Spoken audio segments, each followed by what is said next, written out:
ಕೋಟ್ಯಾಂತರ ಭಕ್ತರ ಸ್ವಾಗತಕ್ಕೆ ರಾಮನ ಊರು ಸಜ್ಜಾಗಿದೆ.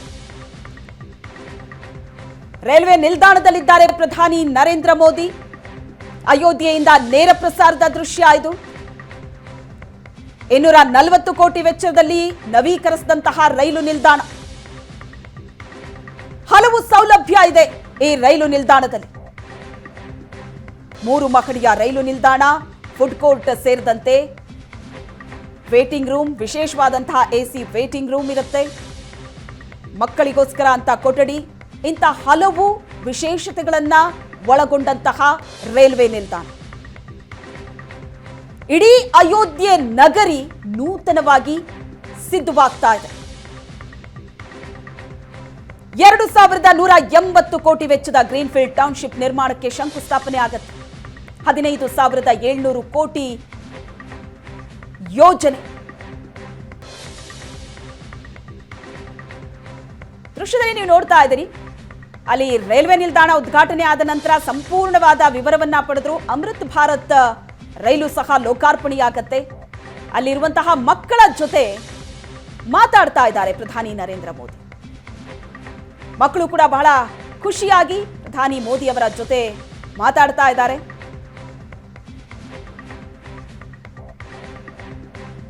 ದೃಶ್ಯದಲ್ಲಿ ನೋಡ್ತಾ ಇದ್ದೀರಿ, ಉತ್ತರ ಪ್ರದೇಶದ ಮುಖ್ಯಮಂತ್ರಿ ಯೋಗಿ ಆದಿತ್ಯನಾಥ್ ಅವರು ಇದ್ದಾರೆ. ಮಕ್ಕಳ ಜೊತೆ ಪ್ರಧಾನಿ ಮೋದಿ ಮಾತುಕತೆ ನಡೆಸ್ತಾ ಇರುವಂತಹ ದೃಶ್ಯ ಇದು.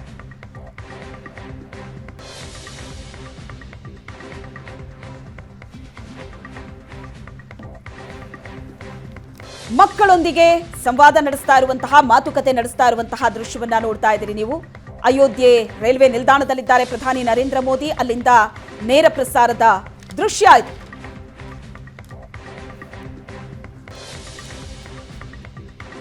ಸರಿಸುಮಾರು ಇನ್ನೂ 1-2 ತಾಸುಗಳ ಕಾಲ ಅಯೋಧ್ಯೆಯಲ್ಲಿ ಪ್ರಧಾನಿ ನರೇಂದ್ರ ಮೋದಿ ಇರಲಿದ್ದಾರೆ.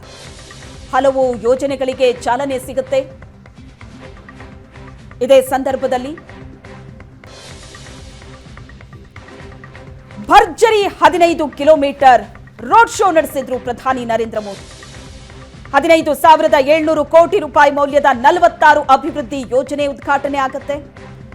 ಜೊತೆಗೆ ರಾಮ ಮಂದಿರ, ಅದರ ಸುತ್ತಮುತ್ತಲಿನ ಪ್ರದೇಶಗಳಿಗೂ 11,100 ಕೋಟಿ ರೂಪಾಯಿಯ ಯೋಜನೆಯನ್ನ ಉಡುಗೊರೆಯಾಗಿ ನೀಡಲಿದ್ದಾರೆ.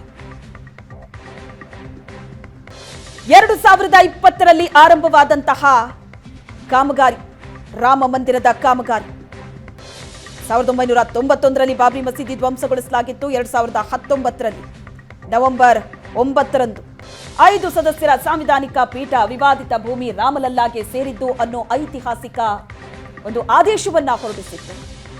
ಇಡೀ ದೇಶ, ಕೋಟ್ಯಾಂತರ ರಾಮ ಭಕ್ತರು ಸಂಭ್ರಮಿಸಿದ್ದಂತಹ ಕ್ಷಣ ಅದು. ಯಾವಾಗ ಅಲ್ಲಿ ರಾಮ ಮಂದಿರ ನಿರ್ಮಾಣವಾಗತ್ತೆ ಅಂತ ಕಾತರದಿಂದ ಕಾಯ್ತಾ ಇದ್ರು. 100 ವರ್ಷಗಳ ಹೋರಾಟ. ಎಷ್ಟೋ ಜನ ಜೀವ ತೆತ್ತಿದ್ದಾರೆ. ಎಷ್ಟೋ ಜನ ಕುಟುಂಬ, ಮನೆ ಮಠ ಬಿಟ್ಟು ಹೋರಾಟ ನಡೆಸಿದ್ರು. ಇವತ್ತು ಅಯೋಧ್ಯೆಯಲ್ಲಿ ಎಲ್ಲವೂ ಕೂಡ ಸಾಕಾರಗೊಳ್ತಾ ಇದೆ. ಹಸಿರು ನಿಶಾನೆಯನ್ನ ಪ್ರಧಾನಿ ನರೇಂದ್ರ ಮೋದಿ ತೋರ್ತಾ ಇರುವಂತಹ ದೃಶ್ಯ ಅಮೃತ್ ಭಾರತ್ ರೈಲಿಗೆ. ಅಯೋಧ್ಯೆಯಲ್ಲಿ 3 ರೈಲಿಗೆ ಪ್ರಧಾನಿ ನರೇಂದ್ರ ಮೋದಿ ಚಾಲನೆಯನ್ನ ನೀಡ್ತಾ ಇದ್ದಾರೆ. ಮಂಗಳೂರು ಗೋವಾ, ಕೊಯಮತ್ತೂರು ಬೆಂಗಳೂರು ವಂದೇ ಭಾರತ್, ಮಾಲ್ಡಾ ಬೆಂಗಳೂರು ನಡುವೆ ಅಮೃತ್ ಭಾರತ್ ಎಕ್ಸ್ಪ್ರೆಸ್ ರೈಲಿಗೆ ನಿಶಾನೆಯನ್ನ ತೋರ್ತಾ ಇದ್ದಾರೆ. ಹಸಿರು ನಿಶಾನೆ ಚಾಲನೆಯನ್ನ ಪಡ್ಕೊಂಡಿದೆ. ಈಗ ದೃಶ್ಯದಲ್ಲಿ ನೋಡ್ತಾ ಇದ್ದೀರಿ, ರಾಮನ ಊರಿನಲ್ಲಿ ಪ್ರಧಾನಿ ಮೋದಿ ಸಂಚಾರ, ಮಿಂಚಿನ ಸಂಚಾರ ಆಯಿತು. ಬಹುಕೋಟಿ ಯೋಜನೆಗೆ ಚಾಲನೆಯನ್ನ ನೀಡ್ತಾ ಇರುವಂತಹ ದೃಶ್ಯ.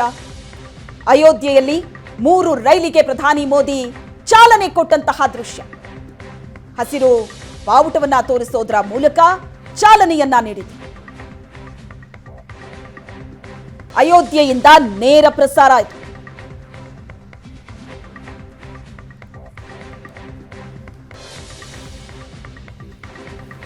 ಕರ್ನಾಟಕದ 3 ರೈಲಿಗೆ ಪ್ರಧಾನಿ ಇವತ್ತು ಚಾಲನೆಯನ್ನ ನೀಡ್ತಾರೆ. ಇದು ಕರ್ನಾಟಕದ ಮಂದಿಗೆ ಬಹಳ ಸಂತಸದ ವಿಚಾರ. ಇದು ಕರ್ನಾಟಕಕ್ಕೆ ಸಂಪರ್ಕ ಕಲ್ಪಿಸಲಿರುವಂತಹ ಮತ್ತೆರಡು ವಂದೇ ಭಾರತ್ ಹಾಗೆಯೇ ಹೊಸ ಮಾದರಿಯ ಅಮೃತ್ ಭಾರತ್ ಎಕ್ಸ್‌ಪ್ರೆಸ್ ರೈಲು ಈಗ ಚಾಲನೆ ದೊರೆತಿದೆ ಪ್ರಧಾನಿ ನರೇಂದ್ರ ಮೋದಿ ಅವರಿಂದ.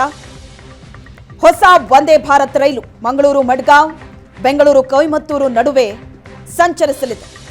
ಅಮೃತ್ ಭಾರತ್ ರೈಲು ಮಾಲ್ಡಾ, ಬೆಂಗಳೂರು ನಡುವೆ ಸಂಚರಿಸಲಿದೆ. ವಂದೇ ಭಾರತ್ ರೈಲಿನ ಜೊತೆಗೆ ಪಶ್ಚಿಮ ಬಂಗಾಳದ ಮಾಲ್ಡಾ, ಬೆಂಗಳೂರು ನಡುವಿನ ಅಮೃತ್ ಭಾರತ್ ಎಕ್ಸ್‌ಪ್ರೆಸ್ ರೈಲುಗಳಿಗೂ ಪ್ರಧಾನಿ ಮೋದಿ ಚಾಲನೆ ನೀಡಿದ್ದಾರೆ.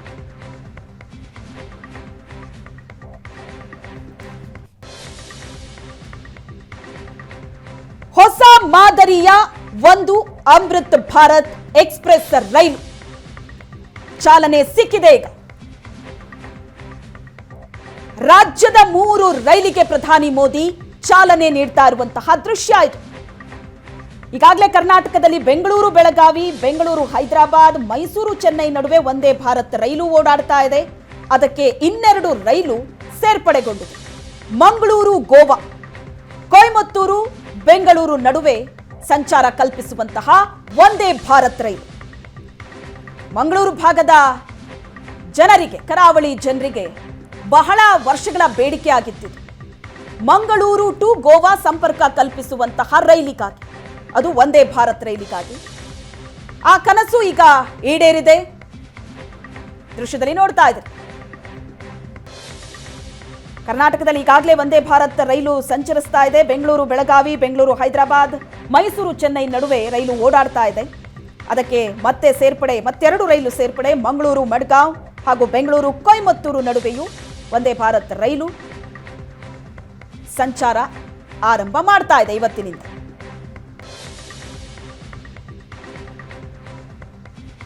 ಅಮೃತ್ ಭಾರತ್ ಎಕ್ಸ್‌ಪ್ರೆಸ್ ಪಶ್ಚಿಮ ಬಂಗಾಳದ ಮಾಲ್ಡಾ ಮತ್ತು ಬೆಂಗಳೂರು ನಡುವಿನ ಅಮೃತ್ ಭಾರತ್ ಎಕ್ಸ್‌ಪ್ರೆಸ್ ರೈಲಿಗೂ ಮೋದಿ ಚಾಲನೆ ನೀಡಿದ್ದಾರೆ. ಈ ರೈಲು ಗಂಟೆಗೆ 130 ಕಿಲೋಮೀಟರ್ ವೇಗದಲ್ಲಿ ಓಡುತ್ತೆ. 22 ಕೋಚ್ಗಳಿದೆ. 1800 ಪ್ರಯಾಣಿಕರು ಇದರಲ್ಲಿ ಪ್ರಯಾಣಿಸಬಹುದು. ಸಾಮಾನ್ಯ ವರ್ಗದ ಪ್ರಯಾಣಿಕರನ್ನು ಕೂಡ ಗಮನದಲ್ಲಿಟ್ಟುಕೊಂಡು ಈ ರೈಲನ್ನ ನಿರ್ಮಿಸಲಾಗಿದ್ರೂ ಸಹ ಅನೇಕ ಐಷಾರಾಮಿ ಸೌಲಭ್ಯ ಈ ರೈಲಿನಲ್ಲಿ ಇದೆ.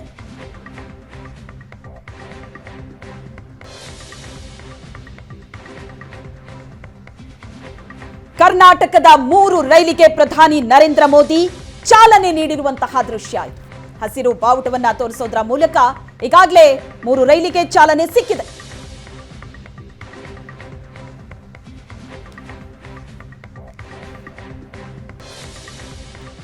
ಮಂಗಳೂರು ಗೋವಾ, ಕೊಯಮತ್ತೂರು ಬೆಂಗಳೂರು ಮತ್ತು ಮಾಲ್ಡಾ ಬೆಂಗಳೂರು ನಡುವಿನ ಒಂದು ಅಮೃತ್ ಭಾರತ್ ಎಕ್ಸ್‌ಪ್ರೆಸ್, 2 ವಂದೇ ಭಾರತ್ ರೈಲು, ಒಟ್ಟು 3 ರೈಲು. ಕರ್ನಾಟಕದ ಪಾಲಿಗೆ ಇದು ಸಂಭ್ರಮ.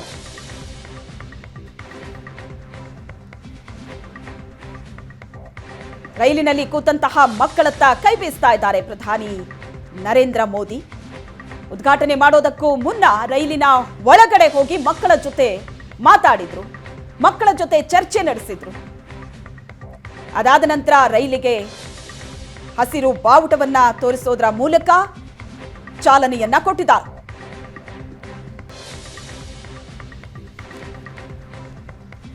ಪ್ರಧಾನಿ ನರೇಂದ್ರ ಮೋದಿ ಅಯೋಧ್ಯೆಯಲ್ಲಿದ್ದಾರೆ. ಅಯೋಧ್ಯೆಯಿಂದ ನೇರ ಪ್ರಸಾರದ ದೃಶ್ಯ. ಒಂದೊಂದೇ ಯೋಜನೆಗಳಿಗೆ ಚಾಲನೆ ಸಿಗ್ತಾ ಇದೆ. ರೈಲ್ವೆ ನಿಲ್ದಾಣ, ವಿಮಾನ ನಿಲ್ದಾಣ ಉದ್ಘಾಟನೆ, 15 kilometre road show.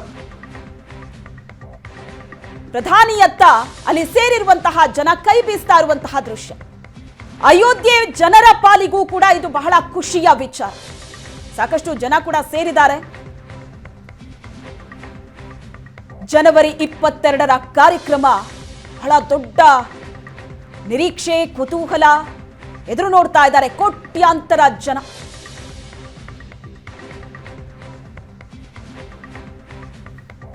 Ayodhya Rama ಮಂದಿರ ನಿರ್ಮಾಣ ಮಾತ್ರ ಉದ್ದೇಶವಲ್ಲ, ಅದರ ಜೊತೆಗೆ ಬರುವಂತಹ ಭಕ್ತರಿಗೆ ಅಗತ್ಯ ಸೌಲಭ್ಯ ಮತ್ತು ಸಂಪರ್ಕ ಕಲ್ಪಿಸುವ, ಮೂಲ ಸೌಕರ್ಯ ಒದಗಿಸುವ ಜವಾಬ್ದಾರಿ ಕೂಡ ನಮ್ಮ ಮೇಲಿದೆ ಅಂತ ಪ್ರಧಾನಿ ಮೋದಿ ಹೇಳಿದ್ದು. ಆ ನಿಟ್ಟಿನಲ್ಲಿ ಬಹುಕೋಟಿ ಯೋಜನೆಗಳು ಚಾಲನೆ ಸಿಕ್ಕಿದೆ.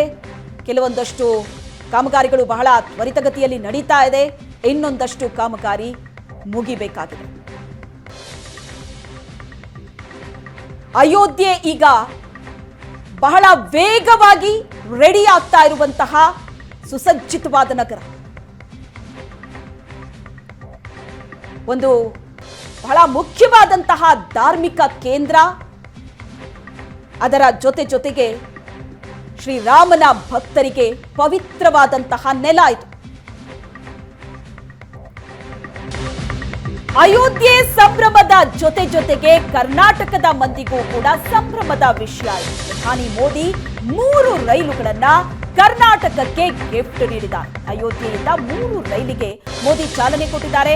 ರಾಜ್ಯಕ್ಕೆ 2 ವಂದೇ ಭಾರತ್, 1 ಅಮೃತ್ ಭಾರತ್ ರೈಲು ಸಂಚರಿಸಲಿದೆ. ಮಂಗಳೂರು ಮಡ್ಗಾಂವ್ ವಂದೇ ಭಾರತ್ ರೈಲು, Bengaluru to Coimbatore Vande Bharat rail, Malda to Bengaluru Amrit Bharat ರೈಲು ಲೋಕಾರ್ಪಣೆಗೊಂಡಿದೆ. ದೇಶದ ಮೊದಲ ಬಾರಿ ಅಮೃತ್ ಭಾರತ್ ಸಂಚಾರ ನಡೆಸ್ತಾ ಇದೆ. 2 ಅಮೃತ್ ಭಾರತ್ ರೈಲಲ್ಲಿ ರಾಜ್ಯಕ್ಕೆ 1 ಅಮೃತ್ ಭಾರತ್ ರೈಲು ಕರ್ನಾಟಕಕ್ಕೆ ಲಭಿಸಿದೆ. ಈ ಬಗ್ಗೆ ಹೆಚ್ಚಿನ ಡೀಟೇಲ್ಸ್ ಅನ್ನ ಕೊಡ್ತಾರೆ ನಮ್ಮ ಪ್ರತಿನಿಧಿ ಭರತರಾಜ್ ಸಂಪರ್ಕದಲ್ಲಿದ್ದಾರೆ. ಭರತರಾಜ್, ಕರಾವಳಿ ಭಾಗದ ಜನರ ನಿರೀಕ್ಷೆ ಆಗಿತ್ತು, ಬೇಡಿಕೆ ಆಗಿತ್ತು ಗೋವಾ ಭಾಗಕ್ಕೆ ಸಂಪರ್ಕ ಕಲ್ಪಿಸುವಂತಹ ವಂದೇ ಭಾರತ್ ರೈಲಿಗಾಗಿ. ಈಗ ಆ ಒಂದು ಕನಸು ಕೂಡ ಈಡೇರಿದೆ. ಆ ಸಂಭ್ರಮದ ಕ್ಷಣ ಹೇಗಿತ್ತು? ಶ್ವೇತಾ, ಹೌದು, ನಿಜಕ್ಕೂ ಕೂಡ ಈ ಒಂದು ದಿನ ಏನಿದೆ ಅದು ಕರಾವಳಿ ಭಾಗದ ಸಂಭ್ರಮಾಚರಣೆಗೆ ಸಾಕ್ಷಿಯಾಗಿರುವಂತದ್ದು. ಯಾಕಂದ್ರೆ ವಂದೇ ಭಾರತ್ ರೈಲಿನ ಉದ್ಘಾಟನೆ ಆದಂತ ಸಂದರ್ಭದಲ್ಲಿ ಸಹಜವಾಗಿ ಕರಾವಳಿ ಭಾಗದ ಜನ ನಮ್ಮಲ್ಲೂ ಕೂಡ ಈ ರೀತಿಯಾಗಿ ಬೇಕು. ಯಾಕಂದ್ರೆ ಈ ಭಾಗದ ಪ್ರವಾಸೋದ್ಯಮವನ್ನ ಟಾರ್ಗೆಟ್ ಆಗಿಟ್ಟುಕೊಂಡು ಮತ್ತು ಪ್ರವಾಸೋದ್ಯಮವನ್ನು ಸೆಳೆಯುವ ನಿಟ್ಟಿನಲ್ಲಿ ಈ ರೀತಿಯಾದಂತಹ ಅವಕಾಶಗಳ ಅವಶ್ಯಕತೆಗಳಿತ್ತು ಅನ್ನುವಂಥದ್ದು ಬಹಳಷ್ಟು ಚರ್ಚೆಗೆ ಬಂದಿತ್ತು ಮತ್ತು ಇಲ್ಲಿನ ಆಗ್ರಹಗಳು ಕೂಡ ಆಗಿತ್ತು. ಅದಕ್ಕೆ ಸಂಬಂಧಪಟ್ಟಂತೆ ಈಗ ಮೊದಲನೇ ಬಾರಿಗೆ ನಮ್ಮಲ್ಲಿ ನೇರವಾಗಿ ಮಂಗಳೂರಿನಿಂದ ಮಡಗಾವ್ಗೆ, ಗೋವಾದ ಮಡಗಾವ್ಗೆ ಒಂದು ಟ್ರೈನ್ ಹೊರಟಿರುವಂತದ್ದು. ಇವತ್ತು ಈಗಾಗಲೇ ಅದರ ಅಧಿಕೃತವಾದ ಚಾಲನೆಯನ್ನ ಪ್ರಧಾನಮಂತ್ರಿ ನರೇಂದ್ರ ಮೋದಿ ಅವರು ಅಯೋಧ್ಯೆಯಿಂದ ಕೊಟ್ಟಿದ್ದಾರೆ. ಹಾಗಾಗಿ ಇಲ್ಲಿಂದ ಆ ಟ್ರೈನ್ ಈಗಾಗಲೇ ಹೊರಟಿದೆ. ಆ ಟ್ರೈನ್ ನಲ್ಲಿ ದಕ್ಷಿಣ ಕನ್ನಡ ಲೋಕಸಭಾ ಸಂಸದ ನಳಿನ್ ಕುಮಾರ್ ಕಟೀಲ್ ಮತ್ತು ಬಿಜೆಪಿ ಶಾಸಕರಾದಂತಹ ವೇದವ್ಯಾಸ್ ಕಾಮತ್ ಸೇರಿದಂತೆ ಒಂದಷ್ಟು ಪುಟಾಣಿ ಮಕ್ಕಳು, ಶಾಲೆಗಳ ಮಕ್ಕಳು, ಅದರ ಜೊತೆಗೆ ಒಂದಷ್ಟು ನೂರಾರು ಬಿಜೆಪಿ ಕಾರ್ಯಕರ್ತರು ಏನಿದ್ದಾರೆ ಅವರೆಲ್ಲರೂ ಕೂಡ ಸೇರಿಕೊಂಡು ಇವತ್ತಿನ ಒಂದು ಪ್ರಯಾಣವನ್ನ ತಡವಾಗಿ ಆರಂಭ ಆಗಿದೆ. ಯಾಕಂದ್ರೆ ಮೋದಿಯವರ ಕಾರ್ಯಕ್ರಮವನ್ನು ಸೆಟ್ ಮಾಡಿಕೊಂಡು ಆ ಕಾರ್ಯಕ್ರಮದ ಉದ್ಘಾಟನೆ ಹಿನ್ನೆಲೆಯಲ್ಲಿ ಆ ಒಂದು ಟ್ರೈನ್ ಹೊರಟಿರುವಂತದ್ದು. ಇನ್ನು ಅದನ್ನ ಉಡುಪಿಗೆ ಹೋದಾಗ ಅಲ್ಲಿ ಉಡುಪಿಯಲ್ಲಿ ಒಂದು ಸ್ವಾಗತ ಆ ಟ್ರೈನಿಗೆ ಕೊಡ್ತಾರೆ. ಅಲ್ಲಿ ಕೂಡ ಒಂದಷ್ಟು ನಾಯಕರುಗಳು ಜಾಯ್ನ್ ಆಗುವಂತ ಸಾಧ್ಯತೆ ಇದೆ. ಮತ್ತೆ ಕಾರವಾರಕ್ಕೆ ಹೋಗುವಾಗ ಅಲ್ಲೂ ಕೂಡ ಒಂದಷ್ಟು ನಾಯಕರು ಜಾಯ್ನ್ ಆಗಿ ಕಡೆಯದಾಗಿ ಮಡಗಾವ್ನಲ್ಲಿ ಇವತ್ತು ಅದು ರೀಚ್ ಆಗ್ಲಿಕ್ಕೆ ಇರುವಂತದ್ದು. ಮತ್ತು ಇವತ್ತಿನ ವೇಳಾಪಟ್ಟಿಯಲ್ಲಿ ಒಂದಷ್ಟು ಬದಲಾವಣೆ ಆಗ್ಬಹುದು. ಸಂಜೆ ವಾಪಸ್ ಆಗುವ ಸಮಯದಲ್ಲಿ ಬದಲಾವಣೆ ಆಗ್ಬಹುದು. ಆದ್ರೆ ನಾಳೆಯಿಂದ ಅಧಿಕೃತವಾಗಿ 8:30ಕ್ಕೆ ಆ ಒಂದು ಟ್ರೈನ್ ಮಂಗಳೂರಿನಿಂದ ಹೊರಡ್ಲಿಕ್ಕಿದೆ. 2 ಕಡೆಗಳಲ್ಲಿ, ಕೇವಲ ಉಡುಪಿ ಮತ್ತು ಕಾರವಾರ 2 ಕಡೆಗಳಲ್ಲಿ ಅದಕ್ಕೆ ನಿಲುಗಡೆ ಇರುವಂತದ್ದು. ಮತ್ತೆ ಅದು ನೇರವಾಗಿ ಮಡಗಾವ್ ತಲುಪಲಿಕ್ಕಿದೆ. ಸಂಜೆ ಮತ್ತೆ 6 ಗಂಟೆಗೆ ಹೊರಟು ಮತ್ತೆ 10:45ಕ್ಕೆ ಅದು ಮಂಗಳೂರನ್ನು ತಲುಪಲಿಕ್ಕಿರುವಂತದ್ದು. ಸದ್ಯದ ಒಂದು ಇದರ ಪ್ರಕಾರ ಈ ಹಿಂದೆ ಒಂದು ಟ್ರೈನ್ ಇತ್ತು, ಬೇರೆ ಟ್ರೈನ್. ಆ ಒಂದು ಟ್ರೈನ್ ಗೋವಾವನ್ನು ತಲುಪುವಂತಹ ಅವಧಿಯ 1.5 ಗಂಟೆಗಿಂತಲೂ ಕೂಡ ಮೊದಲು ಈ ಒಂದು ಟ್ರೈನ್ ಗೋವಾವನ್ನ ತಲುಪುತ್ತೆ. ಹಾಗಾಗಿ 1.5 ಗಂಟೆ ಈ ಒಂದು ಟ್ರೈನ್ ಅಲ್ಲಿ ಹೋದ್ರೆ ಗೋವಾ ಪ್ರಯಾಣ ಮಂಗಳೂರಿಂದ ಹೋಗುವವರೆಗೆ ಉಳಿತಾಯ ಆಗುತ್ತೆ. ಹಾಗಾಗಿ ಹೊಸ ವರ್ಷಕ್ಕೂ ಕೂಡ ಬಹುತೇಕ ಈ ಕರಾವಳಿ ಭಾಗ ಆಗಿರ್ಬೋದು, ಕರ್ನಾಟಕದ ಬೇರೆ ಬೇರೆ ಭಾಗಗಳಿಂದ ಬರುವಂತವ್ರು, ಬೆಂಗಳೂರಿನಿಂದಲೂ ಕೂಡ ಅನೇಕ ಜನ ಗೋವಾಕ್ಕೆ ಹೋಗುವಂತವ್ರು ಇರ್ಬೋದು, ಅಂತವರಿಗೆ ಇದು ಬಹಳಷ್ಟು ಉಪಕಾರಿಯಾಗುತ್ತೆ, ಉಪಯೋಗ ಆಗುತ್ತೆ. ಅದರ ಜೊತೆಗೆ ಪ್ರವಾಸೋದ್ಯಮದ ನಿಟ್ಟಿನಲ್ಲೂ ಕೂಡ ಯೋಚನೆ ಮಾಡಿದ್ರೆ ಆ ಭಾಗದಿಂದ ಈ ಭಾಗಕ್ಕೆ ಬರುವವರು, ಅದು ಉಡುಪಿ ಕಾರವಾರದಿಂದ ಈ ಭಾಗಕ್ಕೆ ಬರುವವರಾಗಿರ್ಬೋದು, ಅಥವಾ ಈ ಭಾಗದಿಂದ ಉಡುಪಿ ಅಥವಾ ಕಾರವಾರ, ಕೇವಲ ಗೋವಾ ಒಂದಷ್ಟೇ ಅಲ್ಲ, ಉಡುಪಿ ಮತ್ತು ಕಾರವಾರಕ್ಕೆ ಹೋಗುವಂತಹ ಪ್ರಯಾಣಿಕರಿಗೂ ಕೂಡ ಇದು ಬಹಳ ಉಪಯೋಗ ಆಗಬಹುದು ಅನ್ನುವಂಥದ್ದನ್ನ ಚಿಂತಿಸಲಾಗಿದೆ. ಎಸ್, ಥ್ಯಾಂಕ್ ಯು ಭರತರಾಜ್ ನಿಮ್ಮೆಲ್ಲ ಡೀಟೇಲ್ಸ್ಗೆ. ವಂದೇ ಭಾರತ್ ಎಕ್ಸ್ಪ್ರೆಸ್ಗೆ ಇಂದು ಪ್ರಧಾನಿ ನರೇಂದ್ರ ಮೋದಿ ಅವರು ಈಗಾಗಲೇ ಚಾಲನೆ ಕೊಟ್ಟಿರುವಂಥದ್ದು. ಸೊ ಬಹಳಷ್ಟು ಸ್ಪೆಷಾಲಿಟಿ ಹೊಂದಿರುವಂತಹ ವಂದೇ ಭಾರತ್ ಎಕ್ಸ್ಪ್ರೆಸ್ ಅಂದರೆ ಸಾಕಷ್ಟು ವೇಗದಲ್ಲಿ ತಮ್ಮ ಸ್ಥಳವನ್ನು ಜನರಿಗೆ ಯಾವ ಕಡೆ ಹೋಗಬೇಕು ಅದನ್ನು ಕ್ವಿಕ್ಕಾಗಿ ರೀಚ್ ಮಾಡುವಂತಹ ಒಂದು ಉದ್ದೇಶದಿಂದ ರೈಲನ್ನು ಪ್ರಾರಂಭ ಮಾಡಲಾಗಿರುವಂಥದ್ದು. ಈ ರೈಲಲ್ಲಿ ಸಾಕಷ್ಟು ಒಂದು ವಿಶೇಷತೆ ಇದೆ. ಸೊ ಇದರ ಬಗ್ಗೆ ಎಲ್ಲ ಮಾತಾಡಲಿಕ್ಕೆ ನಮ್ಮ ಜೊತೆಗೆ ಸಂಸದರಾದಂತಹ ನಳಿನ್ ಕುಮಾರ್ ಕಟೀಲ್ ಅವರಿದ್ದಾರೆ. ಅವ್ರ ಜೊತೆ ನೇರವಾಗಿ ಮಾತಾಡುವ. ಸರ್, ಈಗ ಈ ರೈಲಿನ ಸ್ಪೆಷಾಲಿಟಿ ಏನು, ಮತ್ತು ಎಷ್ಟು ವರ್ಷದಿಂದ ಇದು ಕನಸಿನ ಕೂಸು ಸರ್? ಆ್ಯಕ್ಚುಲಿ ನೋಡಿ, ವಂದೇ ಭಾರತ್ ಟ್ರೈನನ್ನು ಪ್ರಧಾನಮಂತ್ರಿ ನರೇಂದ್ರ ಮೋದಿಯವರ ಕನಸಿನ ಯೋಜನೆ. 2 ವರ್ಷದ ಹಿಂದೆ ವಂದೇ ಭಾರತ್ ಪ್ರಾರಂಭ ಆದಾಗ ಮಂಗಳೂರಿನ ಜನತೆ ಬೇಡಿಕೆ ಇತ್ತು, ಮಂಗಳೂರಿಗೆ ಒಂದು ವಂದೇ ಭಾರತ್ ಬರಬೇಕು. ಆಗಿಂದ ಬೇಡಿಕೆಯನ್ನು ಇಟ್ಟಿದ್ದೆ, ನಾವು ಬೆಂಗಳೂರು ಹೊರಡಿಸಬೇಕು ಅಂತ ಹೇಳುವಂಥದ್ದಿತ್ತು. ಆದರೆ ಎಲೆಕ್ಟ್ರಿಫಿಕೇಷನ್ ಸಮಸ್ಯೆಯಿಂದ ಅದು ಬಾಕಿಯಾಗಿದೆ. ಮತ್ತು ನಾನು ತಿರುವನಂತಪುರ ಕಾಸರಗೋಡನ್ನು ಎಕ್ಸ್ಟೆನ್ಷನ್ ಮಾಡಿ ಅಂತ ಕೇಳಿದ್ದೆ. ಮತ್ತು ಅದರ ಜೊತೆಗೆ ಮಂಗಳೂರು ಗೋವಾ ಕೇಳಿತ್ತು. ಮತ್ತು ಈ ದೇಶದ ರೈಲ್ವೆ ಸಚಿವರು ವೈಷ್ಣವ್ ದೇವ್ ಅವರು ಮತ್ತು ಪ್ರಧಾನಮಂತ್ರಿ ನರೇಂದ್ರ ಮೋದಿ ಅವರು ಮಂಗಳೂರಿಂದ ಮಡ್ಗಾಂವ್ ಕೊಡತಕ್ಕಂಥ ಪ್ರಯತ್ನ ಆಗಿದೆ. ಇದೊಂದು ಐತಿಹಾಸಿಕ ದಿನ. ಮೊದಲ ವಂದೇ ಭಾರತ್ ಇವತ್ತು ಮಂಗಳೂರಿಂದ ಮಡ್ಗಾಂವ್ಗೆ ಹೋಗ್ತಾ ಇದೆ. ಸರ್, ಈ ರೈಲ್ನ ಸ್ಪೆಷಾಲಿಟಿ ಏನು ಸರ್? ಜನರು ಇಷ್ಟು ಕ್ಷಣದಲ್ಲಿ ತಮ್ಮ ಗುರಿಯನ್ನು ತಲುಪಬಹುದು? ನೋಡಿ, ಇದು ಒಂದು ವೇಗ. ಇವತ್ತು 7 ಗಂಟೆ 6 ಗಂಟೆ ಬೇಕಾಗಿರ್ತಕ್ಕಂಥ ಮಡ್ಗಾಂವ್ಗೆ 4.5 ಗಂಟೆಯಲ್ಲಿ ಟ್ರೈನಲ್ಲಿ ಹೋಗ್ಬೋದು. ಪೂರ್ಣ ವ್ಯವಸ್ಥೆಗಳು ಕಳೆದ್ರೆ ರಾಜಧಾನಿ ತುರಂತಿ ಏನು ಎಕ್ಸ್ಪ್ರೆಸ್ಗಳಿದ್ದಾವೆ ಅದರಲ್ಲಿರ್ತಕ್ಕಂಥ ಪೂರ್ಣ ವ್ಯವಸ್ಥೆ ಇದರಲ್ಲಿದೆ. ಮತ್ತು ಇದರಲ್ಲಿ ವಿಶೇಷವಾಗಿ ಮೆಟ್ರೋ ರೈಲ್ ಮಾದರಿಯಲ್ಲಿದೆ. ಅತ್ಯಾಧುನಿಕ ತಂತ್ರಜ್ಞಾನಗಳನ್ನೆಲ್ಲ ಬಳಕೆ ಮಾಡಿದ್ದಾರೆ. ಒಂದು ಹೊಸ ಇದರಲ್ಲಿ ಕೂತಾಗ ಹೊಸ ಪರಿಕಲ್ಪನೆಗಳು ಬರ್ತದೆ, ಹೊಸ ಅನುಭವ ಆಗುತ್ತೆ, ಹೊಸ ಆನಂದ ಆಗುತ್ತೆ ಅಂತ ಒಂದು ವಿಶೇಷವಾಗಿರ್ತಕ್ಕಂಥ ರೈಲು ಇವತ್ತು. ಇದರಲ್ಲಿ ಊಟ, ಚಹಾ ತಿಂಡಿ ವ್ಯವಸ್ಥೆ, ಕ್ಯಾಟ್ರಿಂಗ್ ವ್ಯವಸ್ಥೆ ಎಲ್ಲವನ್ನು ಮಾಡಿದ್ದಾರೆ. ಮತ್ತು ಸ್ವಚ್ಛತೆಗೆ ಬಹಳ ಆದ್ಯತೆಯನ್ನು ಕೊಟ್ಟಿದ್ದಾರೆ. ಮತ್ತು ಹೋಗ್ತಾ ಇರಬೇಕಾದ್ರೆ ಎರಡೂ ಬದಿಯೂ ನೀವು ಇಡೀ ಪರಿಸರವನ್ನು, ಪ್ರಕೃತಿಯನ್ನು, ಸೌಂದರ್ಯವನ್ನು ಅನುಭವಿಸುವಂಥ ಇದೆ. ಹಾಗಾಗಿ ಬಹಳ ಅದ್ಭುತವಾಗಿರ್ತಕ್ಕಂಥ ರೈಲು ಇದೆ. ಸರ್, ಈಗ ಕೇರಳಕ್ಕೆ 2 ಕೊಟ್ಟಿದ್ದಾರೆ ರೈಲು, ನಮ್ಮ ಕರ್ನಾಟಕದಲ್ಲಿ ಈಗ ಒಂದಿದೆ. ಸೊ ಈ ಮುಂದಿನ ದಿನಗಳಲ್ಲಿ ಹೆಚ್ಚಿನ ರೈಲಿಗೆ ನೀವು ಒತ್ತಾಯ ಮಾಡ್ತೀರಾ ಹೇಗೆ? ಈಗಾಗಲೇ ಮಂಗಳೂರು ಕೊಚ್ಚಿ ಒಂದು ಕೇಳಿದ್ದೇನೆ, ಮಂಗಳೂರು ಬೆಂಗಳೂರು ಕೇಳಿದ್ದೇನೆ. ಮಾರ್ಚ್ನೊಳಗೆ ನಮ್ಮ ಎಲೆಕ್ಟ್ರಿಫಿಕೇಷನ್ ಸಮಸ್ಯೆ ಪರಿಹಾರ ಆಗುತ್ತೆ. ಅದ ಕೂಡಲೇ ನಮಗೆ ಒಂದು ಮಂಗಳೂರು ಬೆಂಗಳೂರು ಬರುತ್ತೆ. ಇನ್ನು ಕೆಲವೇ ದಿನಗಳಲ್ಲಿ ಮಂಗಳೂರು ಕೊಚ್ಚಿಯೂ ಸಿಗುತ್ತೆ ನಮಗೆ. ಸೊ ಇದು ಕರ್ನಾಟಕದಲ್ಲಿ ಟೂರಿಸಂಗೆ ಒಂದು ಹೆಲ್ಪ್ಫುಲ್ ಆಗುತ್ತಾ ನಿಮಗೆ ಅನಿಸ್ತದೆ? ಖಂಡಿತವಾಗಿ. ಮಂಗಳೂರು ಒಂದು ಧಾರ್ಮಿಕ ಪ್ರವಾಸ ಕೇಂದ್ರ, ಶೈಕ್ಷಣಿಕ ಕೇಂದ್ರ, ಉದ್ಯಮ ಕೇಂದ್ರ. ಗೋವಾನು ಅದೇ ರೀತಿ ಇರ್ತಕ್ಕಂಥದ್ದು. ಇವತ್ತು ಗೋವಾಕ್ಕೆ ಬಂದಿರತಕ್ಕಂಥ ಪ್ರವಾಸಿಗಳಿಗೆ ಮಂಗಳೂರಿಗೆ ಬರಬೇಕಿದ್ರೆ ಅನುಕೂಲ, ಮಂಗಳೂರಿಗೆ ಬಂದಿರತಕ್ಕಂಥ ಪ್ರವಾಸಿಗರಿಗೆ ಗೋವಾಕ್ಕೆ ಹೋಗ್ಲಿಕ್ಕೆ ಅನುಕೂಲ. ಮತ್ತು ಮುಂಬೈಯಲ್ಲಿ ಅತಿ ಹೆಚ್ಚು ಜನ ಮಂಗಳೂರಿನವರಿದ್ದಾರೆ. ಇದರಿಂದ ಮುಂಬೈ ಟ್ರೈನ್ ಸಮೇತ ವಂದೇ ಭಾರತ್ ಕನೆಕ್ಟ್ ಆಗ್ತದೆ. ಹಾಗಾಗಿ ಪ್ರವಾಸೋದ್ಯಮಕ್ಕೆ ಹೆಚ್ಚು ಆದ್ಯತೆ ಆಗುತ್ತೆ. ಸರ್, ನಾರ್ಮಲಿ ಸರ್ ಈಗ ಟ್ರೈನ್ ಅಂತ ಹೇಳಿದರೆ ಒಬ್ಬರು ಬಡವರು, ಮಧ್ಯಮ ವರ್ಗದ ಜನರು ಅವರೇ ಜಾಸ್ತಿ ಅಪ್ರೋಚ್ ಮಾಡ್ತಾರೆ. ಸೊ ಇದು ಜನರಿಗೆ ರೀಚೇಬಲ್ ಇದೆಯಾ ಈ ಪ್ರೈಸ್? ಖಂಡಿತವಾಗಿ. ಇವತ್ತು ಜನ ಸೌಕರ್ಯ, ಸೌಲಭ್ಯ, ಸಮಯ ಇದೆಲ್ಲ ನೋಡ್ತಾರೆ. ಆಗ ಹಣದ ವ್ಯವಹಾರವನ್ನು ಮಾಡೋದಿಲ್ಲ. ಯಾಕಂದರೆ ಇದರಲ್ಲಿ ಹೋಗಿ 4 ಗಂಟೆ ತಲುಪಿದರೆ ಒಂದು 5-6 ಗಂಟೆ ಉಳಿತಾ ಹೇಳಿದ್ರೆ ಅಲ್ಲಿ ಅವನಿಗೆ ಹೋಗಿ ಅದರಲ್ಲಿ ಅದರ ಲಾಭಾಂಶಗಳು ಸಿಗುತ್ತೆ. ಆ ಕಾರಣದಿಂದ ಇದನ್ನು ಯಾರು ಲೆಕ್ಕ ಹಾಕೋದಿಲ್ಲ. ಸೊ ಸರ್, ಈಗ ಪ್ರಧಾನಿಯವರ ಈ ಕನಸಿನ ಕೂಸನ್ನು ಈಗಾಗಲೇ ಅಂದರೆ ಈ ಸೌಲಭ್ಯವನ್ನು ಈಗ ಜನರಿಗೆ ಒದಗಿಸಿರುವಂಥದ್ದು. ಸೊ ಕಾಂಗ್ರೆಸ್ ಎಲ್ಲ ಒಂದು ಕಡೆ ಸ್ವಲ್ಪ ಈ ಬಗ್ಗೆ ಕುಂಕುಮದಲ್ಲಿಗೆ ಪ್ರಧಾನ ಮಾಡ್ತಿದೆ ಅಂತ ನೋಡಿ. ನರೇಂದ್ರ ಮೋದಿ ಅವರು ಏನೇನು ಯೋಜನೆ ತರ್ತಾರೋ ರಾಷ್ಟ್ರದ ಹಿತದೃಷ್ಟಿಯಿಂದ ಇದೆಲ್ಲದಕ್ಕೂ ಟೀಕೆ ಮಾಡ್ತಕ್ಕಂಥ, ವಿರೋಧಕ್ಕಾಗಿ ವಿರೋಧ ಮಾಡ್ತಕ್ಕಂಥ ಕಾಂಗ್ರೆಸ್ನ ಬುದ್ಧಿ. ಅವರು ಅದೇ ಕಂಟಿನ್ಯೂಸ್ ಇರ್ತದೆ ಯಾವಾಗಲೂ. ಖಂಡಿತವಾಗಿ ಅವರು ಎಲ್ಲವನ್ನ ವಿರೋಧ ಮಾಡಬೇಕು ಅನ್ನೋಂಥ ಮಾನಸಿಕತೆ ಇದು ಸರಿಯಲ್ಲ ಒಂದು ವಿರೋಧ ಪಕ್ಷದ್ದು. ಹಾಗಾಗಿ ಇದು ಬಹಳ ಅದ್ಭುತವಾಗಿರ್ತಕ್ಕಂಥ ಯೋಜನೆ.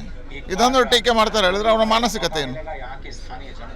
ಸರ್, ಇನ್ನೊಂದು ಇದರ ಒಟ್ಟಿಗೆ ಈಗ ರಾಮ ಜನ್ಮಭೂಮಿಯಲ್ಲಿ ಈಗ ವಾಪಸ್ಸಿಗೆ ಅಯೋಧ್ಯೆ ಸಂಪೂರ್ಣವಾಗಿ ನಿರ್ಮಾಣ ಆಗ್ತಿರುವಂಥದ್ದು. ಸೊ ಈ ಬಗ್ಗೆ ಕೆಲವೊಂದು ಕಾಂಗ್ರೆಸ್ ಮುಖಂಡರು ಈ ಬಗ್ಗೆ ಸಾಕಷ್ಟು ಟೀಕೆ ವ್ಯಕ್ತಪಡಿಸಿರುವಂಥದ್ದು. ಇನ್ನೊಂದು ಕೆಲವರು ಅಲ್ಲಿ ಹೋಗ್ಲಿಕ್ಕೂ ರೆಡಿ ಇಲ್ಲ. ಇದನ್ನೊಂದು ಈ ಏನು ಟೆಂಪಲ್ ಮಾಡುವಂಥದ್ದೇ ವ್ಯರ್ಥ ಅಂತ ಹೇಳ್ಕೊಂಡು ಕೆಲವರು ಈಗ ಹೇಳಿಕೆ ಕೊಟ್ಟಿರುವಂಥದ್ದು. ಸೊ ಈ ಬಗ್ಗೆ ಏನು ಹೇಳಿಕೆ ಬೇಸಿದೆ ಸರ್? ಅಯೋಧ್ಯೆ ಅದೊಂದು ಭಾವನೆಯ ಸಂಕೇತ, ಇಡೀ ಹಿಂದೂ ಸಮಾಜದ ಭಾವನೆಯ ಸಂಕೇತ. ಅಯೋಧ್ಯೆ ಹೋರಾಟ ಸಂದರ್ಭದಲ್ಲಿ ಬಹಳ ಕೆಟ್ಟದಾಗಿ ಕಾಂಗ್ರೆಸ್ನವ್ರು ನಡ್ಕೊಂಡ್ರು. ಆಗಲೂ ಹೇಳಿಕೆಗಳನ್ನು ಕೆಟ್ಟದಾಗಿ ಕೊಟ್ಟರು. ರಾಮ ಹುಟ್ಟಲೇ ಇಲ್ಲ ಅಂತ ಹೇಳಿದ್ರು, ರಾಮ ಯಾವಾಗ ಹುಟ್ಟಿದ ಅಂತ ಕೇಳಿದ್ರು, ಬೇರೆ ಬೇರೆ ಅದೊಂದು ಟಾಯ್ಲೆಟ್ ಮಾಡಿ ಅಂತ ಹೇಳಿ. ಇವತ್ತು ಅಯೋಧ್ಯೆಯಲ್ಲಿ ಮಂದಿರ ನಿರ್ಮಾಣ ಆಗತಕ್ಕಂಥ ಸಂದರ್ಭದಲ್ಲಿ ಎಲ್ಲರೂ ಜಾತಿ, ಮತ, ಪಂಥ, ಪಂಗಡ ಸೇರಿ ಅಲ್ಲಿ ಒಂದಾಗಬೇಕು. ಅದು ಬಿಟ್ಟು ರಾಜಕೀಯ ಮಾಡತಕ್ಕಂಥದ್ದು ಕಾಂಗ್ರೆಸ್ಸಿನ ಬೌದ್ಧಿಕ ದಿವಾಳಿತನವನ್ನು ತೋರಿಸುತ್ತೆ. ಸರ್, ಮುಂದಿನ ದಿನಗಳಲ್ಲಿ ಸರ್ ಮಂಗಳೂರಿಂದ ಅಯೋಧ್ಯೆಗೆ ನೇರವಾಗಿ ಟ್ರೈನ್ ಕೂಡ ಹಾಕೋದಲ್ಲ? ಈಗಾಗಲೇ ಬೇಡಿಕೆ ಇಟ್ಟಿದ್ದೇವೆ, ನನಗೆ ವಿಶ್ವಾಸ ಇದೆ ಅದು ಬರುತ್ತೆ. ಸೊ ಇದು ಸಂಸದ ನಳಿನ್ ಕುಮಾರ್ ಕಟೀಲ್ ಅವರ ಅಭಿಪ್ರಾಯ ಆಗಿರುವಂಥದ್ದು. ಕ್ಯಾಮರಾ ಪರ್ಸನ್ ಗಿರೀಶ್ ನಾಯ್ಕ್ ಜೊತೆ ಪೃಥ್ವಿರಾಜ್ ಕಲ್ಲಡ್ಕ, ಎಚ್.ಡಿ. ನ್ಯೂಸ್, ಕಾರವಾರ. ಅಯೋಧ್ಯೆಗೆ ಬಂದಿಳಿದಿರುವಂತಹ ಪ್ರಧಾನಿ ರೈಲ್ವೆ ನಿಲ್ದಾಣಕ್ಕೆ ಉದ್ಘಾಟನೆ ಮಾಡಿದ್ರು. ಈಗ ಕೆಲವೇ ಕ್ಷಣಗಳಲ್ಲಿ ಮಹರ್ಷಿ ವಾಲ್ಮೀಕಿ ವಿಮಾನ ನಿಲ್ದಾಣಕ್ಕೆ ಚಾಲನೆ ಸಿಗಲಿದೆ. 1450 ಕೋಟಿ ವೆಚ್ಚದಲ್ಲಿ ನಿರ್ಮಾಣವಾಗಿರುವಂತಹ ಅದ್ದೂರಿ ವಿಮಾನ ನಿಲ್ದಾಣ ಮಹರ್ಷಿ ವಾಲ್ಮೀಕಿ ವಿಮಾನ ನಿಲ್ದಾಣ. ಶ್ರೀರಾಮ ದೇಗುಲದ ವಾಸ್ತುಶಿಲ್ಪ ಮಾದರಿಯಲ್ಲಿ ಟರ್ಮಿನಲ್ ಕಟ್ಟಡದ ನಿರ್ಮಾಣ ಆಗಿದೆ. ಇನ್ನೇನು ಕೆಲವೇ ಕ್ಷಣಗಳಲ್ಲಿ ಉದ್ಘಾಟನೆಯಾಗತ್ತೆ.